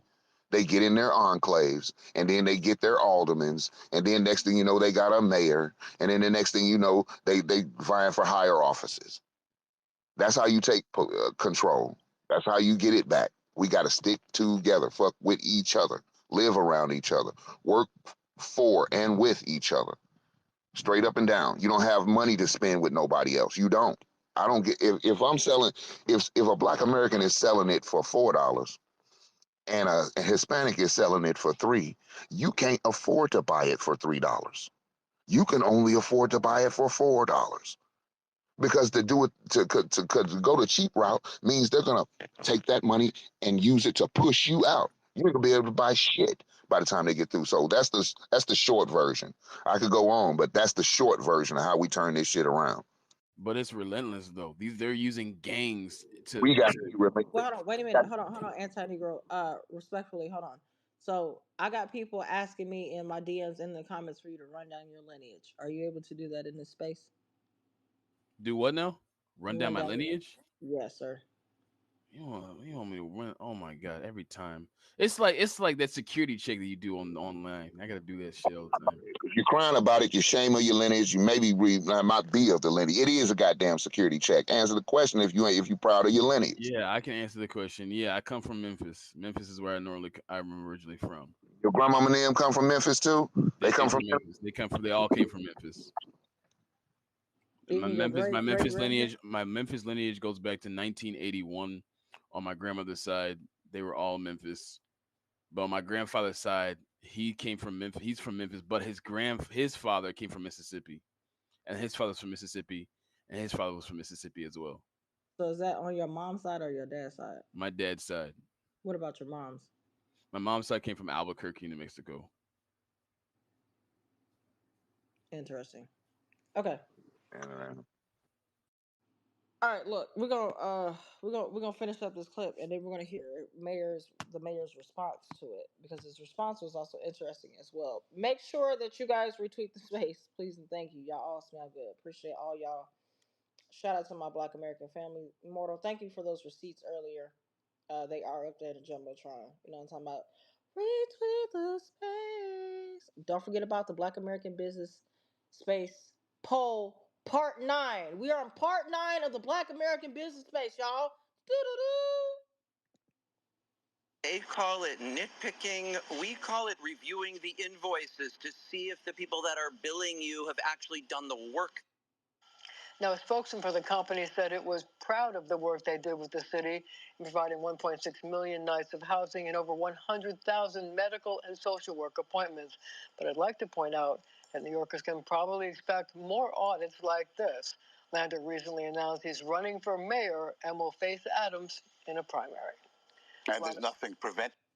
Now, that is what you heard. So look, they said, listen. Well, how are you doing? They said, "Hold on, bro. Listen, you got money, bro. You didn't overpay for some stuff. It was unnecessary for us to pay for this stuff when you didn't use all the buildings that you needed to use. So some of these buildings, by these illegal immigrants that came there to New York, weren't even used, but they paid for them, right? That money could have still been used for them Black American families out there in New York. That money could have been allocated towards everything else except for them. To do. But here's Mayor Adams' response. Doing well, thank you so much. I'm sure you've heard about the comptroller's report on DOTCO. It was a very hectic time. We were dealing with this huge emergency with the migrant crisis. The report talks about how the city paid for nearly 10,000 unused hotel rooms, and that's taxpayer money. Can you talk about like what was happening at the time where that was allowed to happen? We don't have enough time to talk about what was happening at the time. Trust me, when we were getting these large number of people who were being sent from Texas and other parts of the country, we at one point we were receiving 4,000 people a week, 8,000 every 2 weeks, 16,000 a month. We had a total of over 210,000 people that have arrived at our city, larger than the size of Albany, New York. We've all heard this over and over again. And when you get that call in the middle of the night, you need 200 rooms. A bus pulled in, you need 150 rooms, you need 300 rooms. You don't have time to call Motel 6. You better be prepared. And that's what this team did. And it's very comfortable to sit in the bleachers and, just be a detached spectator. But when you are running a city as complex as this, you have to be prepared. And that's what this team did, were able to do. Camille, you or one of the team, DM, Isom, y'all want to touch on this? Sure. Thank you, Mayor, and thank you for the question. I mean, I think the mayor covered most of it, right? So certainly we know the numbers. We know what was happening at that time. The audit covered a very specific period of time, May to June of 2023, which was over a year ago. Before the audit had even started, we had already implemented many of the changes that the comptroller was asking us to make. And we'd also launched an open competitive RFP process to replace that contract. But again, can't underscore enough the unpredictable nature of what was happening at that time. Over 4,000 people coming in, we needed to make sure that people had a safe place to stay. I think that we have demonstrated that we have been able to do that. We have kept families and children off the street, which was the mayor's North Star. And we negotiated a flat rate of approximately $170 per room because there was price gouging that was happening at that time. We needed to make sure that we had hotel capacity to absorb the folks that were coming in, and we needed to make sure that we locked in a price for the city. Remember, you call what was happening back then? We were fighting in court because the demand of you had to be in a bed by a certain hour or not in the evening. So we didn't have the luxury to try to find spaces when it was coming at that rate. And I'm sure that if you never had to manage a crisis of that magnitude, then you're going to really just have some second guessing. And we continue to move forward, and the crisis has not gone away. Yes, yes. Did he just say a crisis that's not going to go away? So did. And he's lying. And he's lying, Kush. I don't know if you can still hear me. He's lying. When they said about when the lady was talking about, oh, well, we gotta hurry up and deal with these people and try to lock these rates at the rate. Mother hubber, you could come in and comment. See, this is the trick bag. The government, any government, like the state or federal, when they have such a crisis like that, they could come and commandeer that motherfucking hotel, motel, and say, look, we gonna pay you this such amount, period, point blank. There is no negotiations.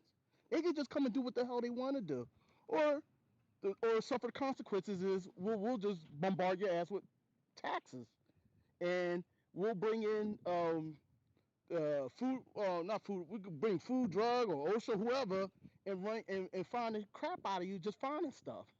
They can strong arm them. So all that shit about trying to play nice, that was just a front. No, I agree because I'd be like, bro, like if you don't start exercising some kind of authority, ain't that what they say on Park on South Park? Authority, yeah, that man. Like what? Look, if you guys are now just coming into the room or not privy to the room, we're talking about how the illegal immigrants have managed to get $20,000 a piece, and this has been going on in New York, and it's been kind of going on in Chicago as well. Go ahead, Leon. No, I was going to say Adams know his political career as a mayor is over. He and it's not because of Black Americans, because there ain't enough Black Americans in New York to keep him back in. But he pissed off a lot of the white ones, especially the Republicans. Don't be surprised you see that become a Republican mayorship in the next election, and maybe Republican mayor gubernatorial as well, because Holcomb ain't no better. Yeah, you got a good point there. I didn't think about it like that, but you definitely got a point. I've been covering the migrant crisis on the Millionaire Morning Show for over 2 years now. Well over 2 years. I've been watching them flood into the country. I've been aware of what's happening in New York. They've been giving them debit cards and credit cards. And they give them free housing. They give them school. They give them Medicare. They give them health care. They give them everything. And on top of that, they also stealing scooters and they door dashing. And so they compounding it. And so the American dream is very much alive for these migrants. And so I can understand why that woman was absolutely disgusted at what was going on. But I wasn't expecting her to hit me with the ooh shebang in the beginning, but let's dive into it. Hold up. I'm gonna tell you.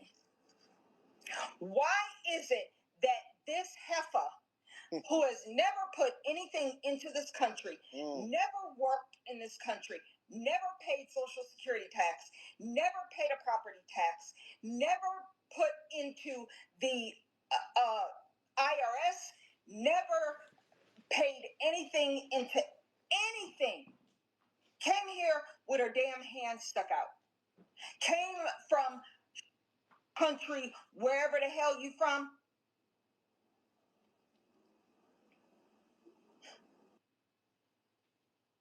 When y'all stop being distracted by Meg Thee Stallion and you stop being distracted by the recent photo op of them getting fleeced by Russia and bringing Paul Whelan and Evan home, then you can start getting back to the brass tacks of understanding exactly how these people are helping you, or are they helping everybody else around you?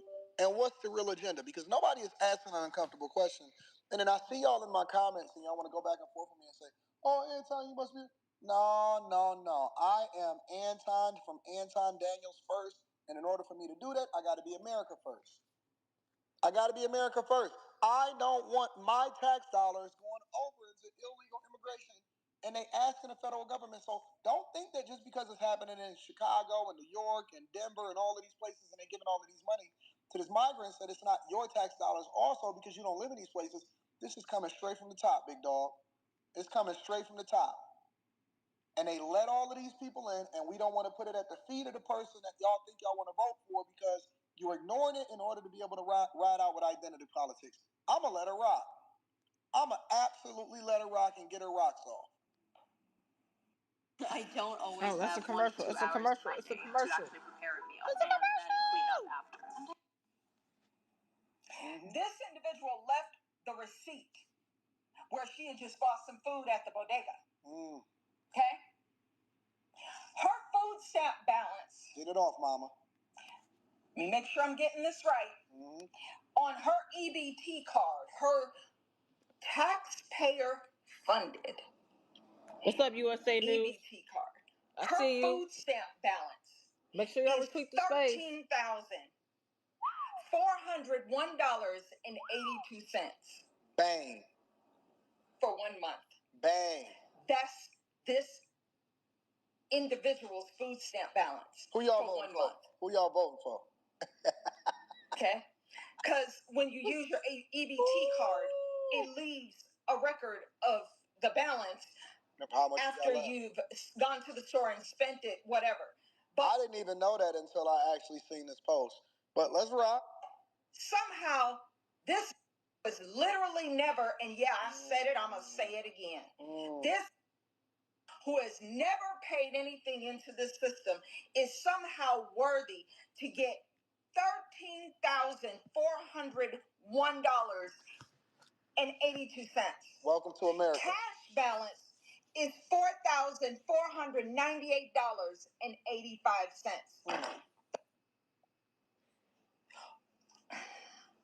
She's stressing out. Don't stress out, Mom. I really do need a goodie powder. What is a goodie powder? That's just one. I don't know, but I need a That's blunt. one of them. That's one of them. Crazy. New York has hundreds of thousands of these foreign nationals. And they literally cutting the budget for trash, schools, and police officers, not hiring no more police officers because they got to make sure that they fund the migrant crisis. Now let's talk about that, right? Now let's talk about that part right there. Do you see how the best allocation of funds can take away from resources that some of us need? Education is really important. I look for this household. I'm gonna say this: education means everything in this household. Your education come first. This is why, like, I'm not gonna hold you. This is why I kind of want to get back into homeschooling. I really want to get into homeschooling because I'm not for all this. I don't have the time and I don't have the patience for this. You're not gonna keep playing with black future generations, bro. You're not gonna keep doing that. That's dead. That's dead as hell. Like, for real. Like, I'm over it. Now, as far as the policing, that's a whole nother situation. I think we're a little bit divided on that because some of us feel like we can police ourselves, and some of us feel like, well, we need to go ahead and just fund the police, all that other stuff, and some are like, nah, defund the police, that kind of stuff. So I get that. That's a little bit of a touchy subject. But come on now, like, again, what is it so special about them that we can't get what's owed to us? Why is it that it's our people that gotta suffer? Why? Like, that shit be pissing me off. It's black Americans that always have to pay the consequences for somebody else's stupid actions. The fuck out of here with that, bro. I'm dead. That's just dead, bro. And I know because I've been covering it. So when you ask me, Anton, why are you so passionate about making sure that people become informed voters of whether or not you really want to vote for the woman that is supposed to be overseeing and participating in what's happening at the borders? Of course I'm going to be passionate about it because it's our money. You should listen. I'm not even a blackety black, meaning that I don't even stand on a whole you should be doing things just because you black or aligning with people just because you black. But I know a lot of y'all been asking for reparations. Uh-oh. I would rather you get reparations than somebody that has never paid taxes in this country in their life. Not saying that I think that anybody should or shouldn't get reparations because that's not my fight. But I would rather you get it than they get it. At least you American. At least you a citizen. At least you work. At least you pay your taxes. At least you down for whatever it is that happens inside of the United States of America. If there was ever a draft, you the one that's gonna be out there fighting for us, country. Why shouldn't you get it over them at least? And then they got the nerve to sit there in your face and say, "Well, I'm not ever gonna specifically do anything for you." You ain't gotta say nothing. You doing it for everybody else. Roaming around. Why does she have $13,000 in food stamps? Now remember, Kamala Harris and Biden were really big on allowing these immigrants to come through, and it does not seem that Kamami is lining up on that at all. So if what it sounds like, also, hold on, also wait, hold on, I want to play this clip, right? Sorry, just pardon me real quick. I definitely want to play this clip because this is a clip of her saying, or a clip of her making the statement that if she basically becomes president, um, I got it in my bookmarks. I'm tripping. That if she becomes president, she's gonna free the uh the illegal immigrants, or sorry, the illegal aliens from detention centers if she becomes president. So let's hear that. Hi, my name's Sally. My apologies if it's low. This ain't mine. Hi, my name's Sally Hartman. I'm a volunteer with the Center for Worker Justice. Okay. I want to know, when you become president, would you be committing to close the immigration detention centers? Absolutely, on day one.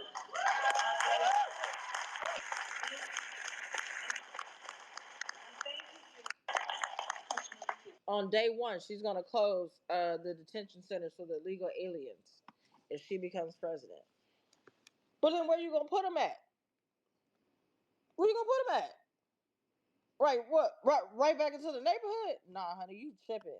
I done seen way too many videos and even watched how crime has risen because they've managed to be here on our land. 'Cause this is our land, right? This is our land. Was that a new was that recently said that, or that's one of the This older ones when she was vice president? this was Because posted I know they 17 have a hours thing. I ago. know they have a thing out now. They saying that she's not taking any questions when she doing her walk tour, whatever the hell you want to call it, her campaign, and that's what they said for like the Yeah, it next might be 60 days or it might be an something. old one. Yeah, she's not even taking because they coaching her for the debate. They got to coach her because she don't have a foreign policy whatsoever. So they got to coach her on like what is foreign policy, how does it work, like that, like remedial shit. So she's not taking any questions as of right now. So But even now, Waltz okay. So look, I just now learned this, right? Minnesota is now a sanctuary state. What? Like so look, Indiana's a Republican state, but we definitely have Democratic tendencies. And I'll just be wait, honest you about the said fact. Minnesota, but hold up, Kush, I'm sorry. You said Yeah. Minnesota is not a sanctuary state? No, it is a sanctuary state. Oh, I'm about to say, because if it wasn't, I said, what the hell are them damn Somalians doing there? No, it is. Like I'm literally because like look, this is clip that just pulled up with it literally random. Swear to God. See, that must be the ancestors out there talking about. And it says sanctuary state Minnesota Governor Tim Walz on the border crisis. What does he have to say about it? Let's talk about it. Because remember, that's her VP now.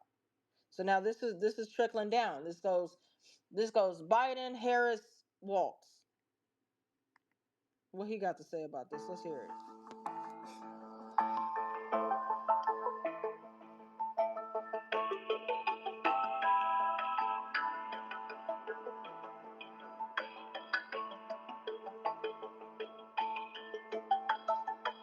Oh, hold on. I guess I gotta read it. Damn, I wasn't trying to read. My bad, y'all. All right. So again, this is Tim Walz on the border crisis. All eyes are on Kamala Harris's vice president pick, Tim Walz, and his stance on illegal immigration. The Minnesota governor signed several bills providing state-funded health care, driver license, and free college tuition to migrants.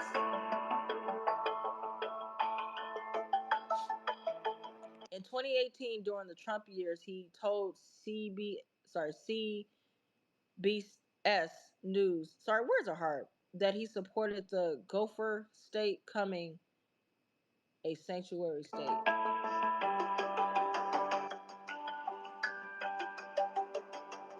An unofficial term that refers to states that limit or deny local law enforcement corporations with federal immigration authorities.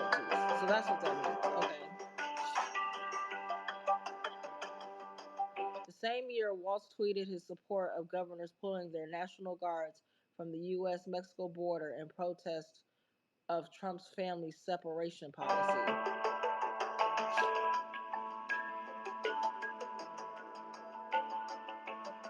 The tweet that they're talking about, it says, I applaud those governors. As governors, we have a former National Guardsman. I would do the same. He talks about this wall. I always say, let me know how high it is. If it's 25 feet, then I'll invest in the 30-foot ladder factory. It appears Biden's border, whatever, VP Kamala Harris has chosen a fellow soft on illegal immigration politician as her running mate. Yep, that's what that is. I can't stand the Democratic Party right now. Uh, Yeah, Kamami's the border czar. She's the border czar, or was, or supposed to be. Quan is saying that's for media. She's not taking interviews or questions media, which is some bullshit. They all know what's going. Okay, gotcha. Lo had posed a question that was up there in the jumbotron. It's the second dot, right? And if you guys can respond to this, I would greatly appreciate it because I made a response. She said the reality is the American people are complaining about what we fund. It's getting old. What is that? What do you mean? Well, she's not in the room. But Batman, how would you answer that question?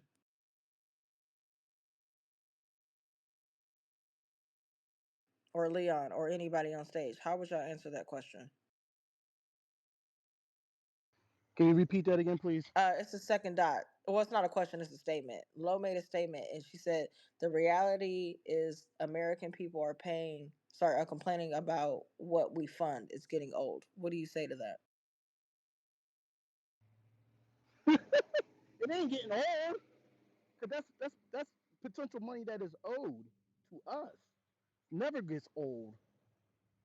All this wasteful spending, immigrants, Ukraine. Like I'm gonna repeat the whole thing because of these last 4 years of all this. Trillions upon trillions that this government has wasted our funds on. Like I said, Ukraine, trillions.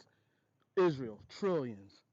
This migrant situation, damn near probably the migrant thing, it probably costs more than the damn. Think about it, probably costs more than the Ukraine and the Israeli thing combined. The way things are going, that's probably even more expensive, cause that's an ongoing. Cause that's an ongoing um, money that's coming out monthly. So yeah, we need to mind what's being spent, and we need to hit these politicians on why this stuff's getting spent. Like I said before, Adams mayorship is done. He's burnt. What's the one in Chicago? What the hell his name? Johnson. He's done. And it's sad because all those bootlicks went in there for one thing, to help the WS, and now what they're going to get rewarded with is no jobs. So that's kind of a smart move, right? No, it's not being sarcastic. That's actually stupid as hell. But that's all right though. They'll get their crumbs of butter biscuits, I'm dead. and they'll be happy with Well, like that. what up? Because my response was this was like, well, how do we as citizens, how do we choose to allocate funds? Like if Medicare and Medicaid comes out of my check, how do I choose who that goes to?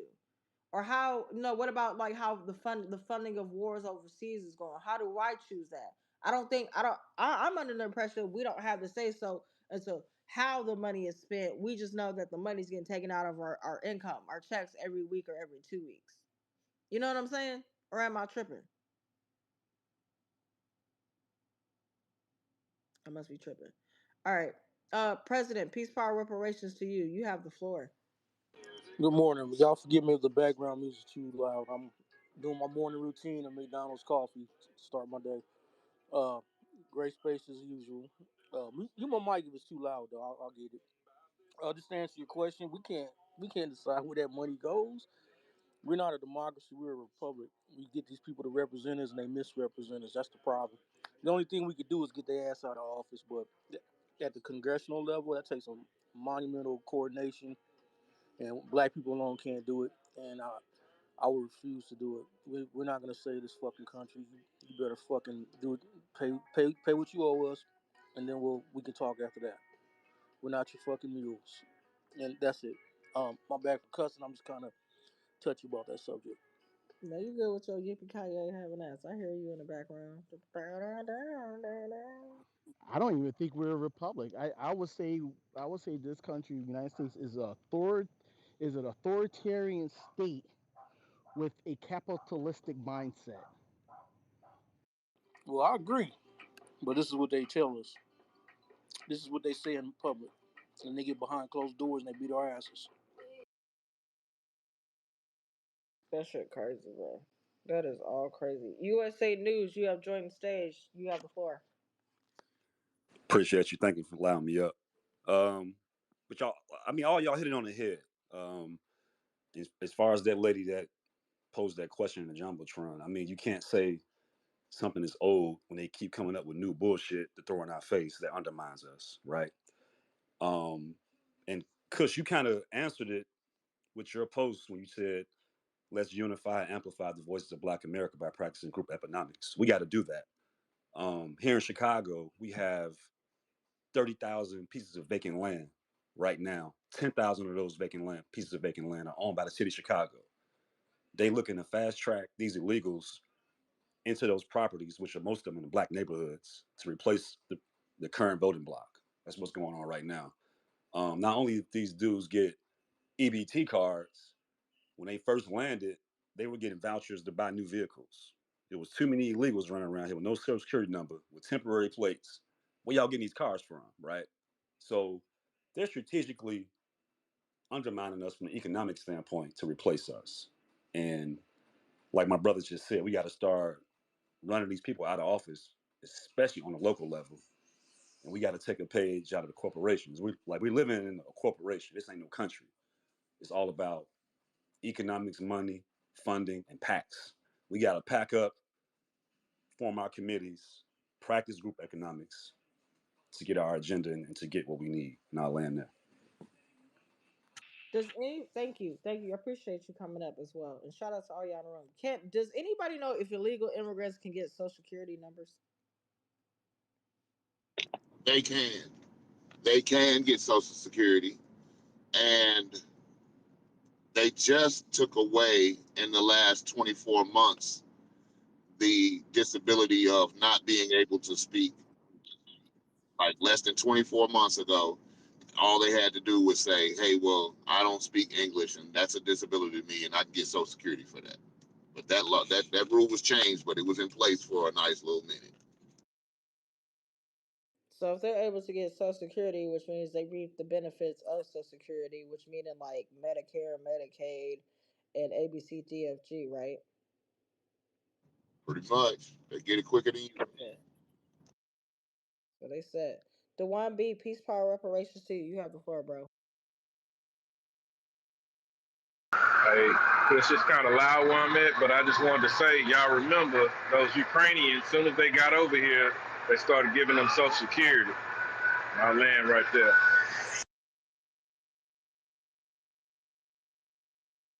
Dewan, can you say that one more time? I was saying, y'all remember when those Ukrainians just got here, they started getting Social Security. As soon as they got here, they gave them Social Security. Oh, yes, they did. They most definitely did. He's right, because it's the same thing what Immortal just said, because they can't speak the language. Even though the language, we don't have an official language of this nation, which is still baffles me on how the hell are you going to make it a disability when you don't even have the actual English language or American English language as the official language of this nation. Mind-boggling. Very much so. Very much so. So y'all look, I'm gonna end up closing the space around like 12:45 because I got an interview to do with a Black American business, so I can share them out there and highlight them with y'all. You know what I'm talking about, real good, because that's what we do. We support Black owned business. We support Black owned business. Yeah, man. No, this was just asinine. This is crazy.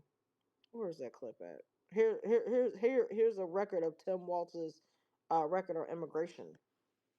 Is running mate yesterday. There's been an increased attention spent on Minnesota Governor Tim Walz and where he stands on key issues, including immigration.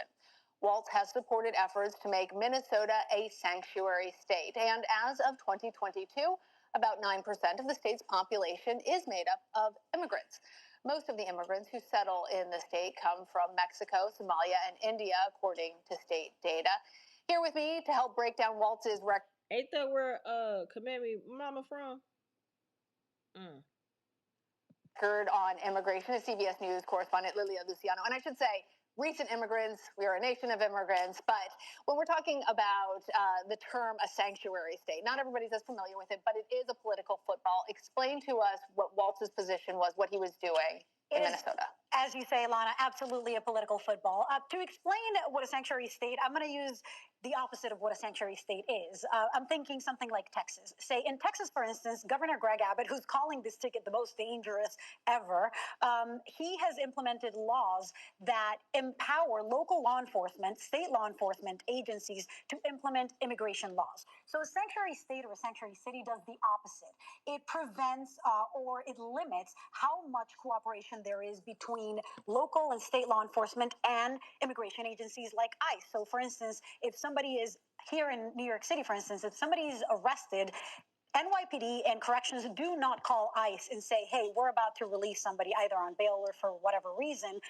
They don't cooperate. There are laws in New York that prevent that from happening. So there is a limit on how much local law enforcement can cooperate with federal law enforcement agencies, which are the ones that actually have the jurisdiction to implement law. Why would states want to do that? Because one of the things that Walz did was also sign a driver's license for all bill. Yeah. So explain some of the rationale about why these states decide that it's a better option to become a sanctuary city, to provide driver's licenses, regardless of one's immigration status. So let's divide those two issues. One is the idea of a sanctuary state. What he has said in the past is that, look, cities and states are safer when you don't have local law enforcement implementing or stepping out of their jurisdiction as Congress has granted them and applying or implementing federal immigration law. Basically, immigration law is up to federal agencies, local law enforcement is up to local law enforcement agencies.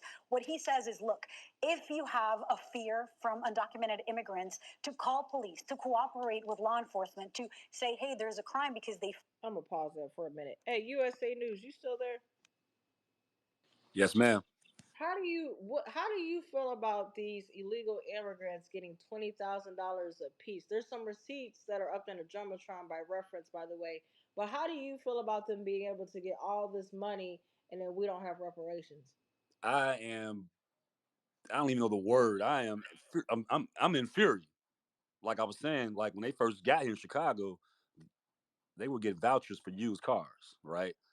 And I was ready to go out there and start tearing some shit up, because it's like, how are you out here giving people vouchers for used cars and black people out here starving? Like, it just it puts me in a space of anger and want to be violent almost, because these people really don't give a damn about us at all, and they're going to continue this trend of directly undermining us and giving things to people over reparations. And I just don't stand for it, not at all. Which is the main reason why I left the Democratic Party, because I saw this shit coming years ago.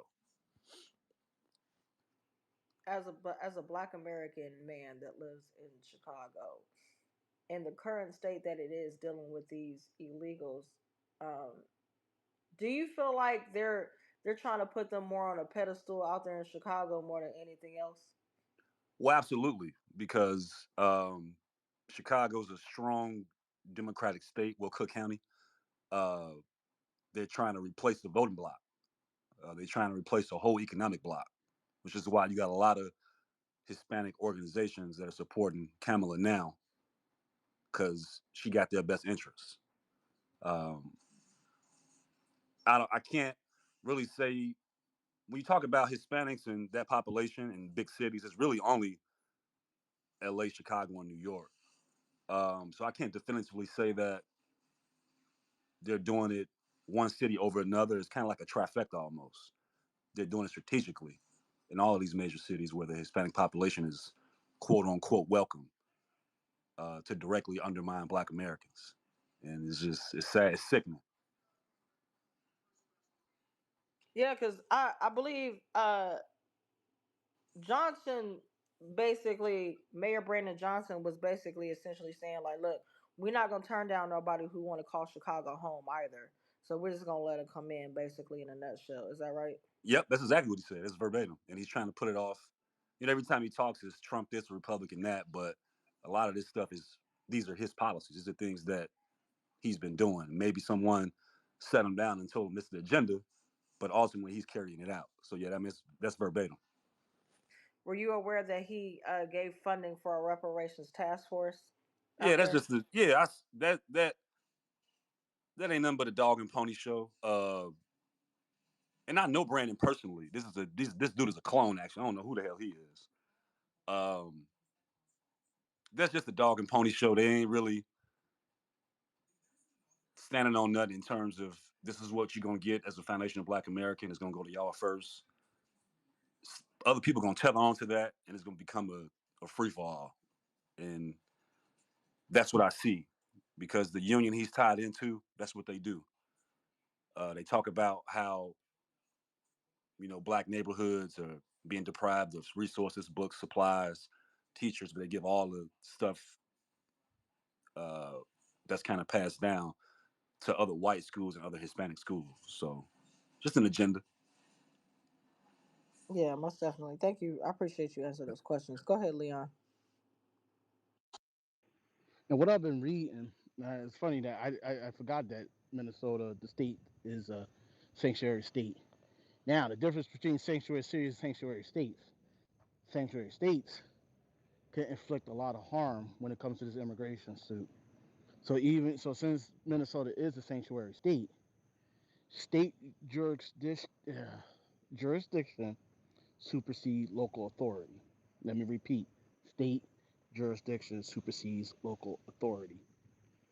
So you could be a sanctuary state, but if your city in that state is not sanctuary, it gets superseded anyway.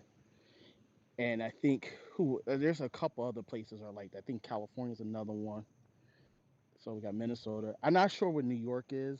Besides, I know New York City is, but I think probably with Holcomb, I'm sure they probably passed something to make them a sanctuary state. Thank God, Pennsylvania, what Josh Shapiro was trying to do, is make us a sanctuary state. But we do have Philadelphia, Pittsburgh, Allentown, Harrisburg, Scranton.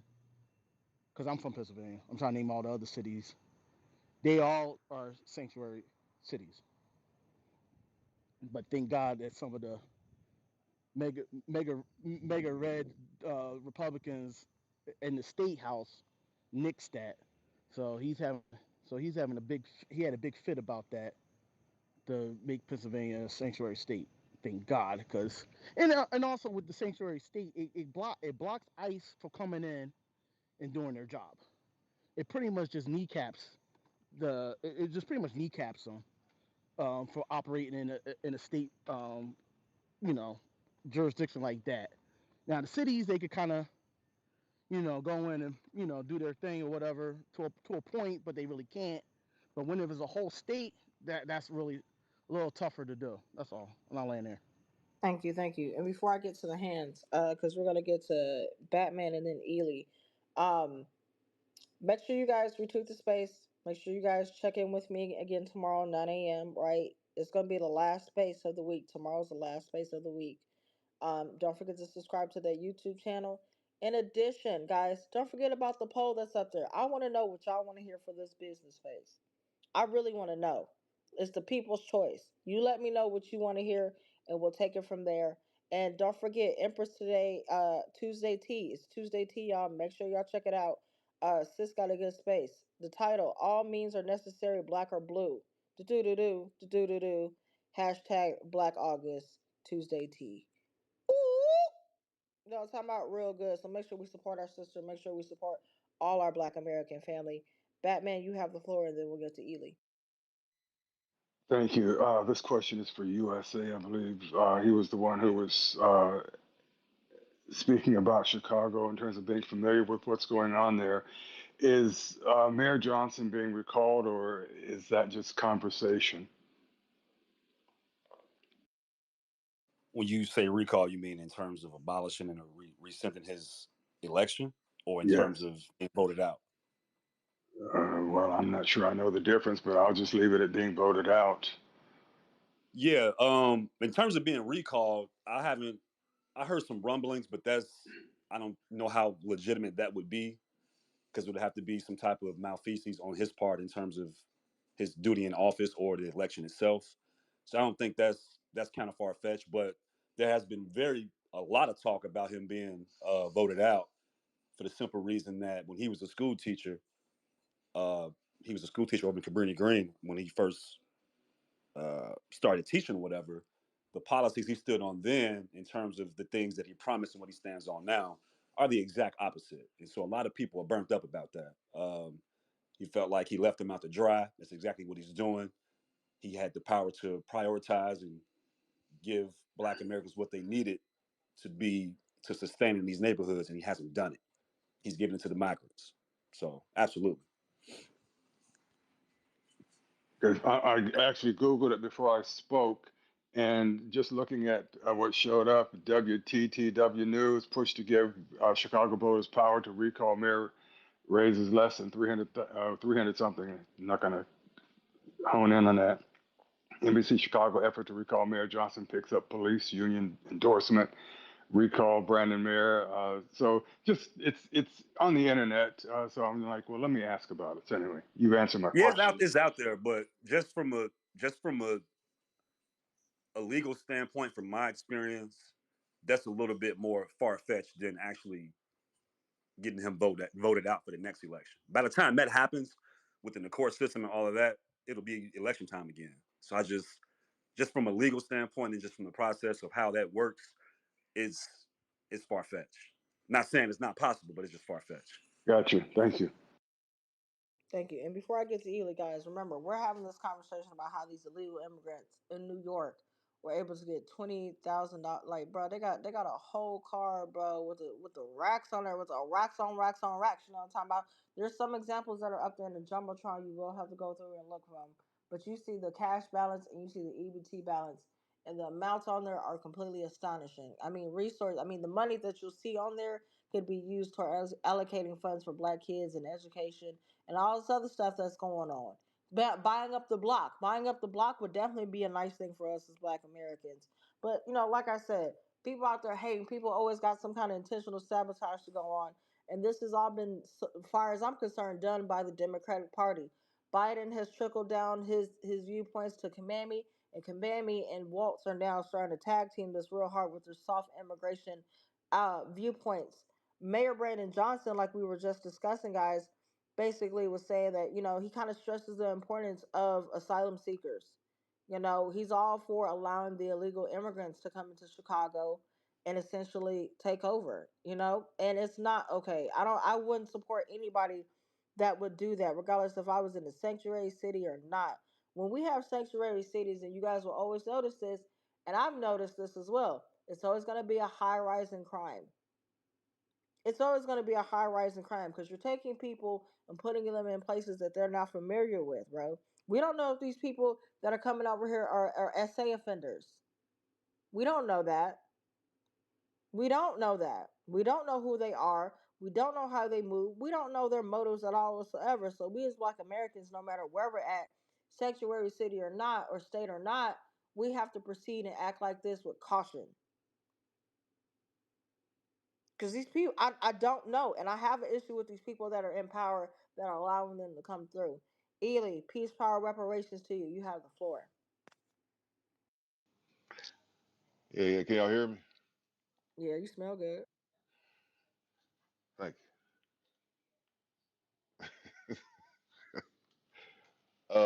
Man, look, we can do it. We can do it the legal way, or we can just go ahead and just you know get more active with the community, with the schools. Your kids go to school. Your old high school, go up there. You play football, basketball, go up. You play sports, go up there because they about to get our kids out the way. They really know it's a time. They got a time limit. They know our generation gonna be old in the next 10, 15 years, and they know them damn Mexicans, whoever the fuck they are, gonna come over and make about 50 babies. So that's gonna be a whole new workforce. Then it might be a possibility they might reverse all the bills that were created for us, to get ahead. But they changed the verbiage around on it and made it a minority thing. You know what I'm saying? Start letting all these minorities get up in the civil rights bill and all this stuff. You know what I'm saying? Then when we argue about it, they always say what Dr. King, Dr. King, Dr. King. So we only got a small amount of time. You know what I'm saying? It's evident. Like what they doing in Chicago. Let me tell you what they doing in Detroit. Now Detroit got houses for $1,000 that was burnt down because of all the violence that went on with the drug trade and shit. The $1 million drug wars we had on every goddamn street in this mug. So that brought the property value down. A lot of folks who were making good, decent money moved to Oakland County, which is the third richest county in America, right across the street on 8 Mile and beyond. So these immigrants are buying these houses for $1,000. Now y'all saying you just said they're getting 20,000 on their car, right? They buying these houses for $1,000, ran down houses, foundation gone, no piping, and within 2 or 3 months they fixing them up. They just turned $1,000 to $100,000 overnight. You know what I'm saying? Now, if you was to buy the damn house, you gonna come out your pocket about 50,000. They already got the fucking 50,000. They just got here. So the immigrants coming here, I don't know how they doing in Chicago or New York, but the ones coming here are buying property. And they gonna build an empire, and you know what comes after that? Businesses come after that because now they got the equity to get a business loan. And by them being immigrants, they don't have no credit, so now they got a 700 credit score with the equity, with the money. So they're gonna be employing our kids. Believe it or not, you know what I'm saying? That's why the business space is good. They're gonna be employing our kids, major corporations, not no mom and pop shops. You know what I'm saying? Just like that's how the Mexican industries got started. It was started by an immigrant that ran over here 20 years ago. Now this motherfucker got about 2,000 employees, paying them all 50,000 to 100,000 a year. Got contracts with fucking GM Ford and Chrysler. What you think these next motherfuckers gonna do? They've been doing this shit for fucking 100 years. So it's a problem. I don't know what the strategy gonna be. All I can say is don't show them no love. That's what we've been doing up here. Making it real uncomfortable to be here. This ain't LA. This ain't Chicago. This ain't New York. These niggas will kill your ass. You know what I'm saying? So everybody got, man, we only got a little amount of time. That's all I can say. But I was just listening though. But we only got a little amount of time. It's almost over with. It was over in 2015, really. But it's almost over with economically for us. Individually, some of us gonna be doing good, but the majority, shit. So that's about it though. That's why we gotta support each other, man. Hey, Ely, check your DM. Tell old girl to follow me back. You know what I'm talking about? So I can get her inside the space. You know what I'm talking about? Go ahead, Immortal. You got the floor. Oh yeah, when it comes to home ownership, I was in one of Denise's rooms, if y'all know who that is, and she does a lot of spaces about illegal immigrants, and they were illustrating and outlining how there are loans that they can get. All they need is like a tax ID number. They can get that loan. And they were reading an article, and the article said that this one mortgage company was bragging about how they had a portfolio of over 300 loans that they gave out to illegal immigrants. And they bragged and said that one of like three of those loans have been paid off and none of them have defaulted. Listen, I used to be a loan originator. There's no way that I could have wrote 300 loans in any demographic and none of them fail. None of them. You got 100% success rate. None of them defaulted. Nobody died and lost that income and lost a home. Nobody lost a job and nobody got sick and lost a home. They say all of them paying on time. So what that translates to me is you're laundering money through this. The cartels give you the money, you pay it out in a loan.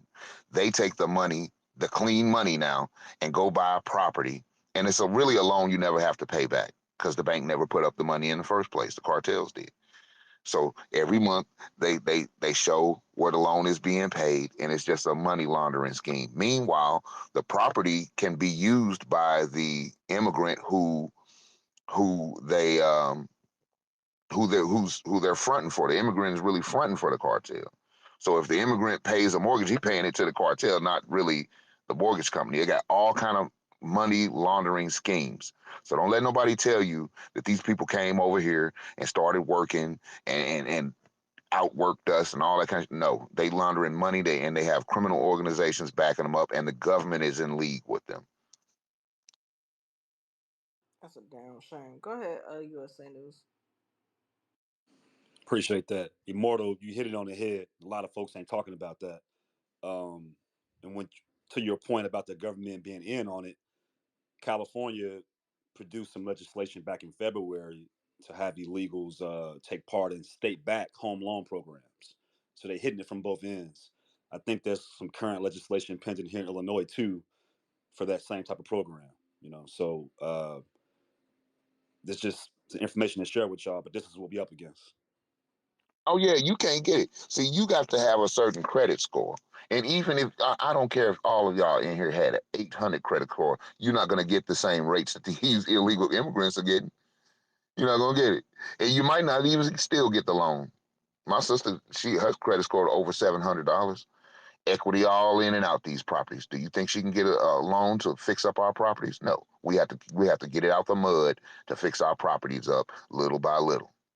Meanwhile, these immigrants can come in, get the money to buy the property and fix it up with no credit history. They don't even know who these people really are. So, man, this shit is crazy. Crazy, disrespectful, and an array of other things that goes on about that. That just be pissing me off. Sitting here buying all these damn homes, and you got homeless Black American veterans out there not able to get not only housing but even the mental health resources that they need. But you can sit up here and allocate funds towards them. That is ridiculous. That is ridiculous. All that money could be going to a lot of Black-owned businesses to keep them afloat, brick and mortar or not. All that money could be allocated to something. That's literally our money, and they playing with you. They playing with us. Like I ain't got time. I ain't got time for that. I don't have the patience for it. But we're gonna play a clip from from Mayor Brandon Johnson, right? Just a real short clip. Check it out. Mayor Brandon Johnson is speaking out about the ongoing migrant crisis. During a news conference, Johnson said he's been in touch with the White House and state officials for nearly 20 weeks, asking for aid and help with coordination. The mayor's doubling down on the importance of helping the asylum seekers. You know, this is a global crisis. You know, the policies that are impacting population shifts around the globe is affecting us all.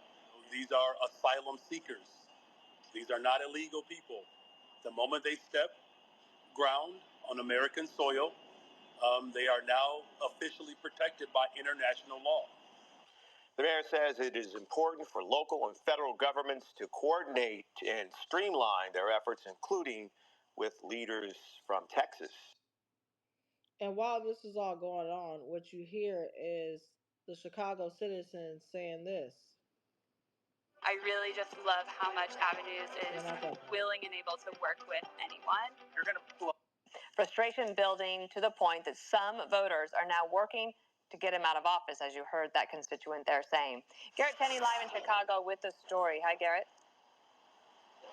Yeah, Dana, good morning to you. This migrant issue has become an Achilles heel for Mayor Brandon Johnson, so much so that there are now multiple efforts underway to vote out Democrats and the mayor.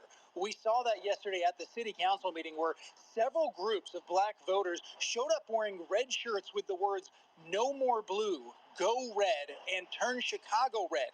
Many of these folks are lifelong Democrats who are now actively working to shake up deep blue Chicago, specifically because of how the mayor and the governor have handled the migrant crisis, doling out more than $1 billion so far for that. And here they are warning the mayor and city council about transferring another $70 million from the city's rainy day fund to take care of the migrants. We need that money in my neighborhood. We need that on my block. So I'm asking y'all to use our tax money for our people. We need it. You vote for the money for these immigrants today, and we coming for them seats. Yeah. You can believe that. The police are fighting with them in the shelters that you guys are funding. Right. You guys think it's a great idea, but yet your police officers are getting attacked. Right. Your public's getting attacked. Currently, state law does not allow voters to recall Chicago's mayor, but after seeing how Mayor Johnson's first year has gone with the migrants and crime, a new group wants to change that by getting a referendum on the ballot this November that would pave the way to voting Johnson out. We're not taking care of Chicago citizens first, and that's what it's all about. The fact of the matter is that we've never had this opportunity to recall before, and it's very apparent based on the mayor's abilities right now, or lack of accountability, that this needs to be addressed.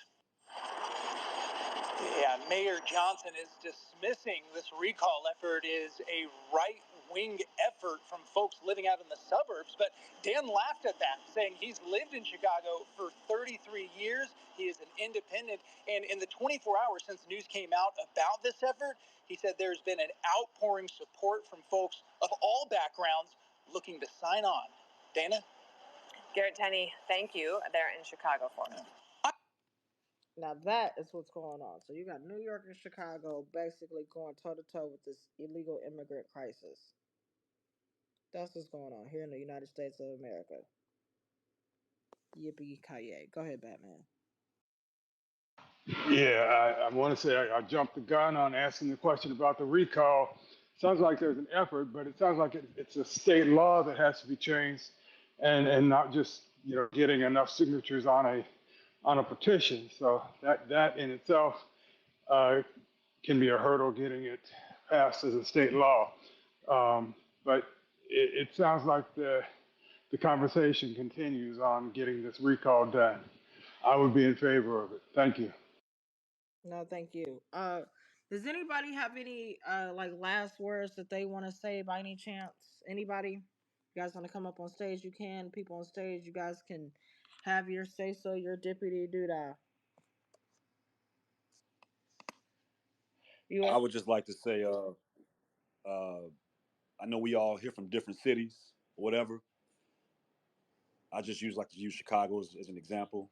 Um, there are properties, there's land owned by your county land banks. There's property that's land owned by the state, owned by the city, all these different government agencies that has property on their books. What I'm doing here in Chicago, I'm in the process of getting property that's owned by a land bank, and my purpose is um, to get that property, take care of it, and put Black American families in those properties, whether it be market rate or low income. Right? We have to start hoarding our resources and hoarding our neighborhood and get control of land. This is the only way we're gonna have things to pass down to our kids, but to have control of our neighborhoods so that they're not taken over by illegals. It's just something I'm doing, and I land there. And thank you for doing that. I really appreciate you. And thank you again for coming up. And shout out to everybody that retweeted the space. Thank you guys for coming in and listening. Immortal, did you have any last words?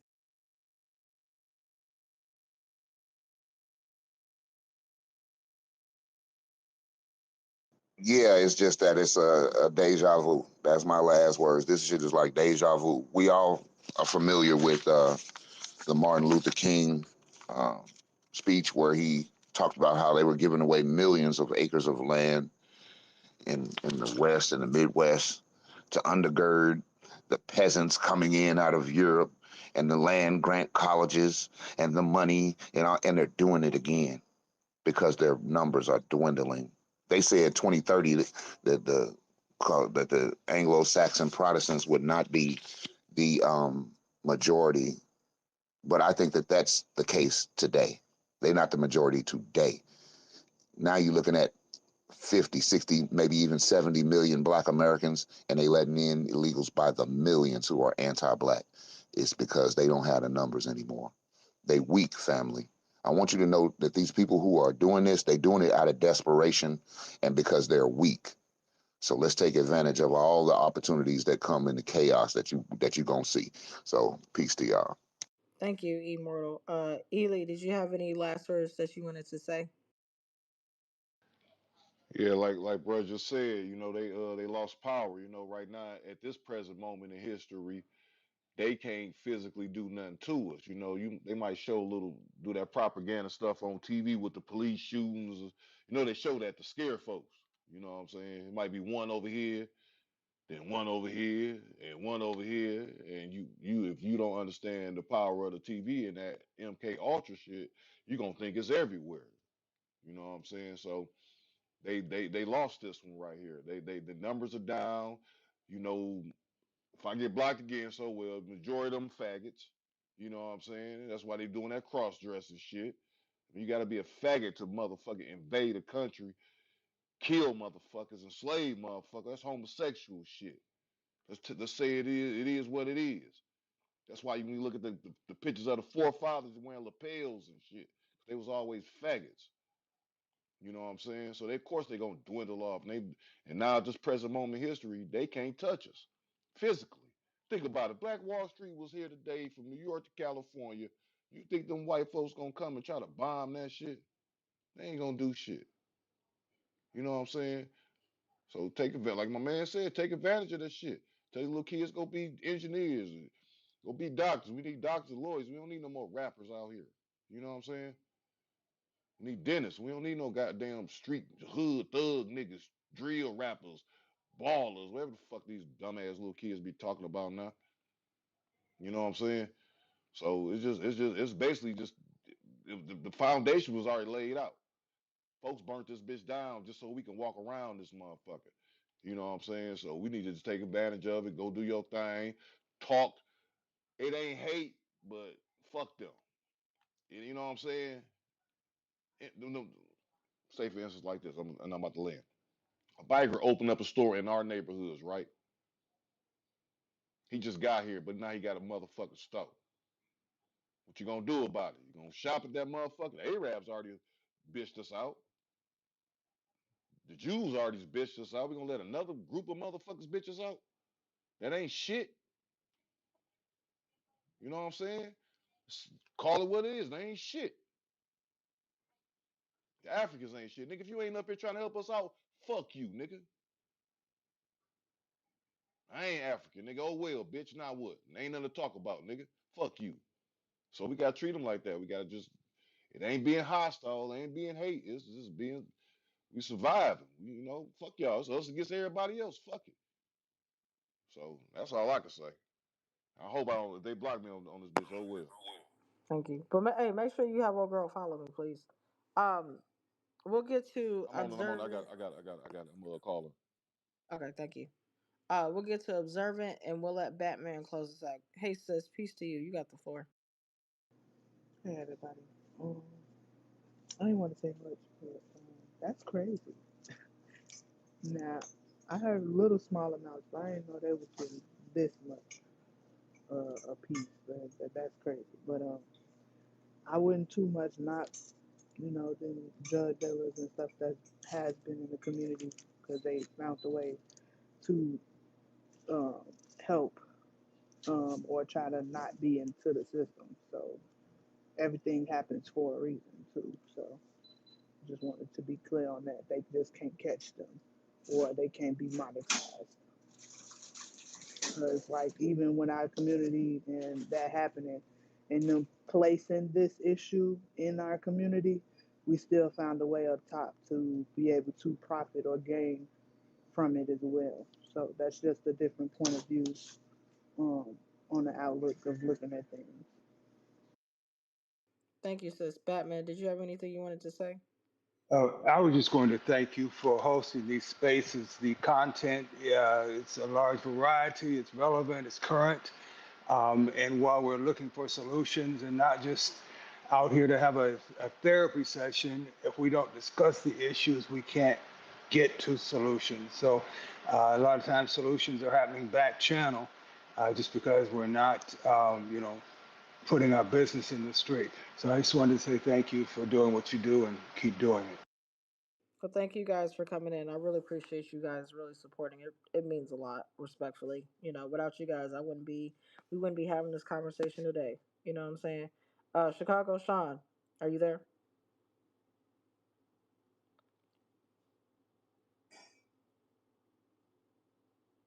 Chicago Sean. All right, guys. Listen. Don't forget to subscribe to the YouTube channel. Don't forget about the poll that's down in the comments. And if you guys did like the conversation today, meet me again tomorrow, 9 a.m. Last space of the week, the very last space of the week.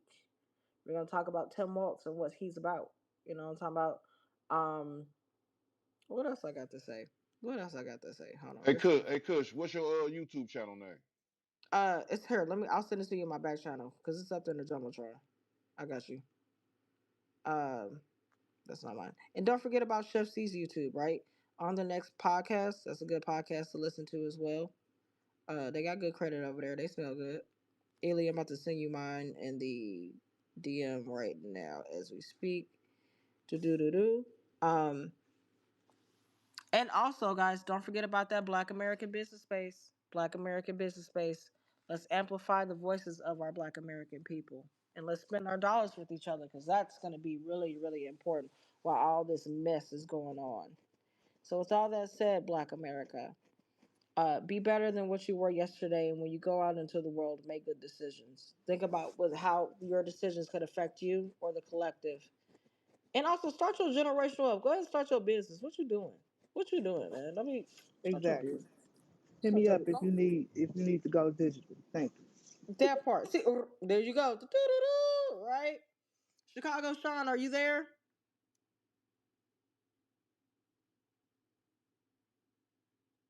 All He right, Black must be America. he must be on LTE or something. Everybody. Girl. Oh, you petty. I'm dead. All right, Now well, they Black. do that though. When you're on different bandwidth, it be tweaking. It do. All right, Black America. Until next time, I'll see you guys in the morning, 9 a.m. Pass the Kush. blood, Kush. Do, do, do, do, right? Kush Nation out.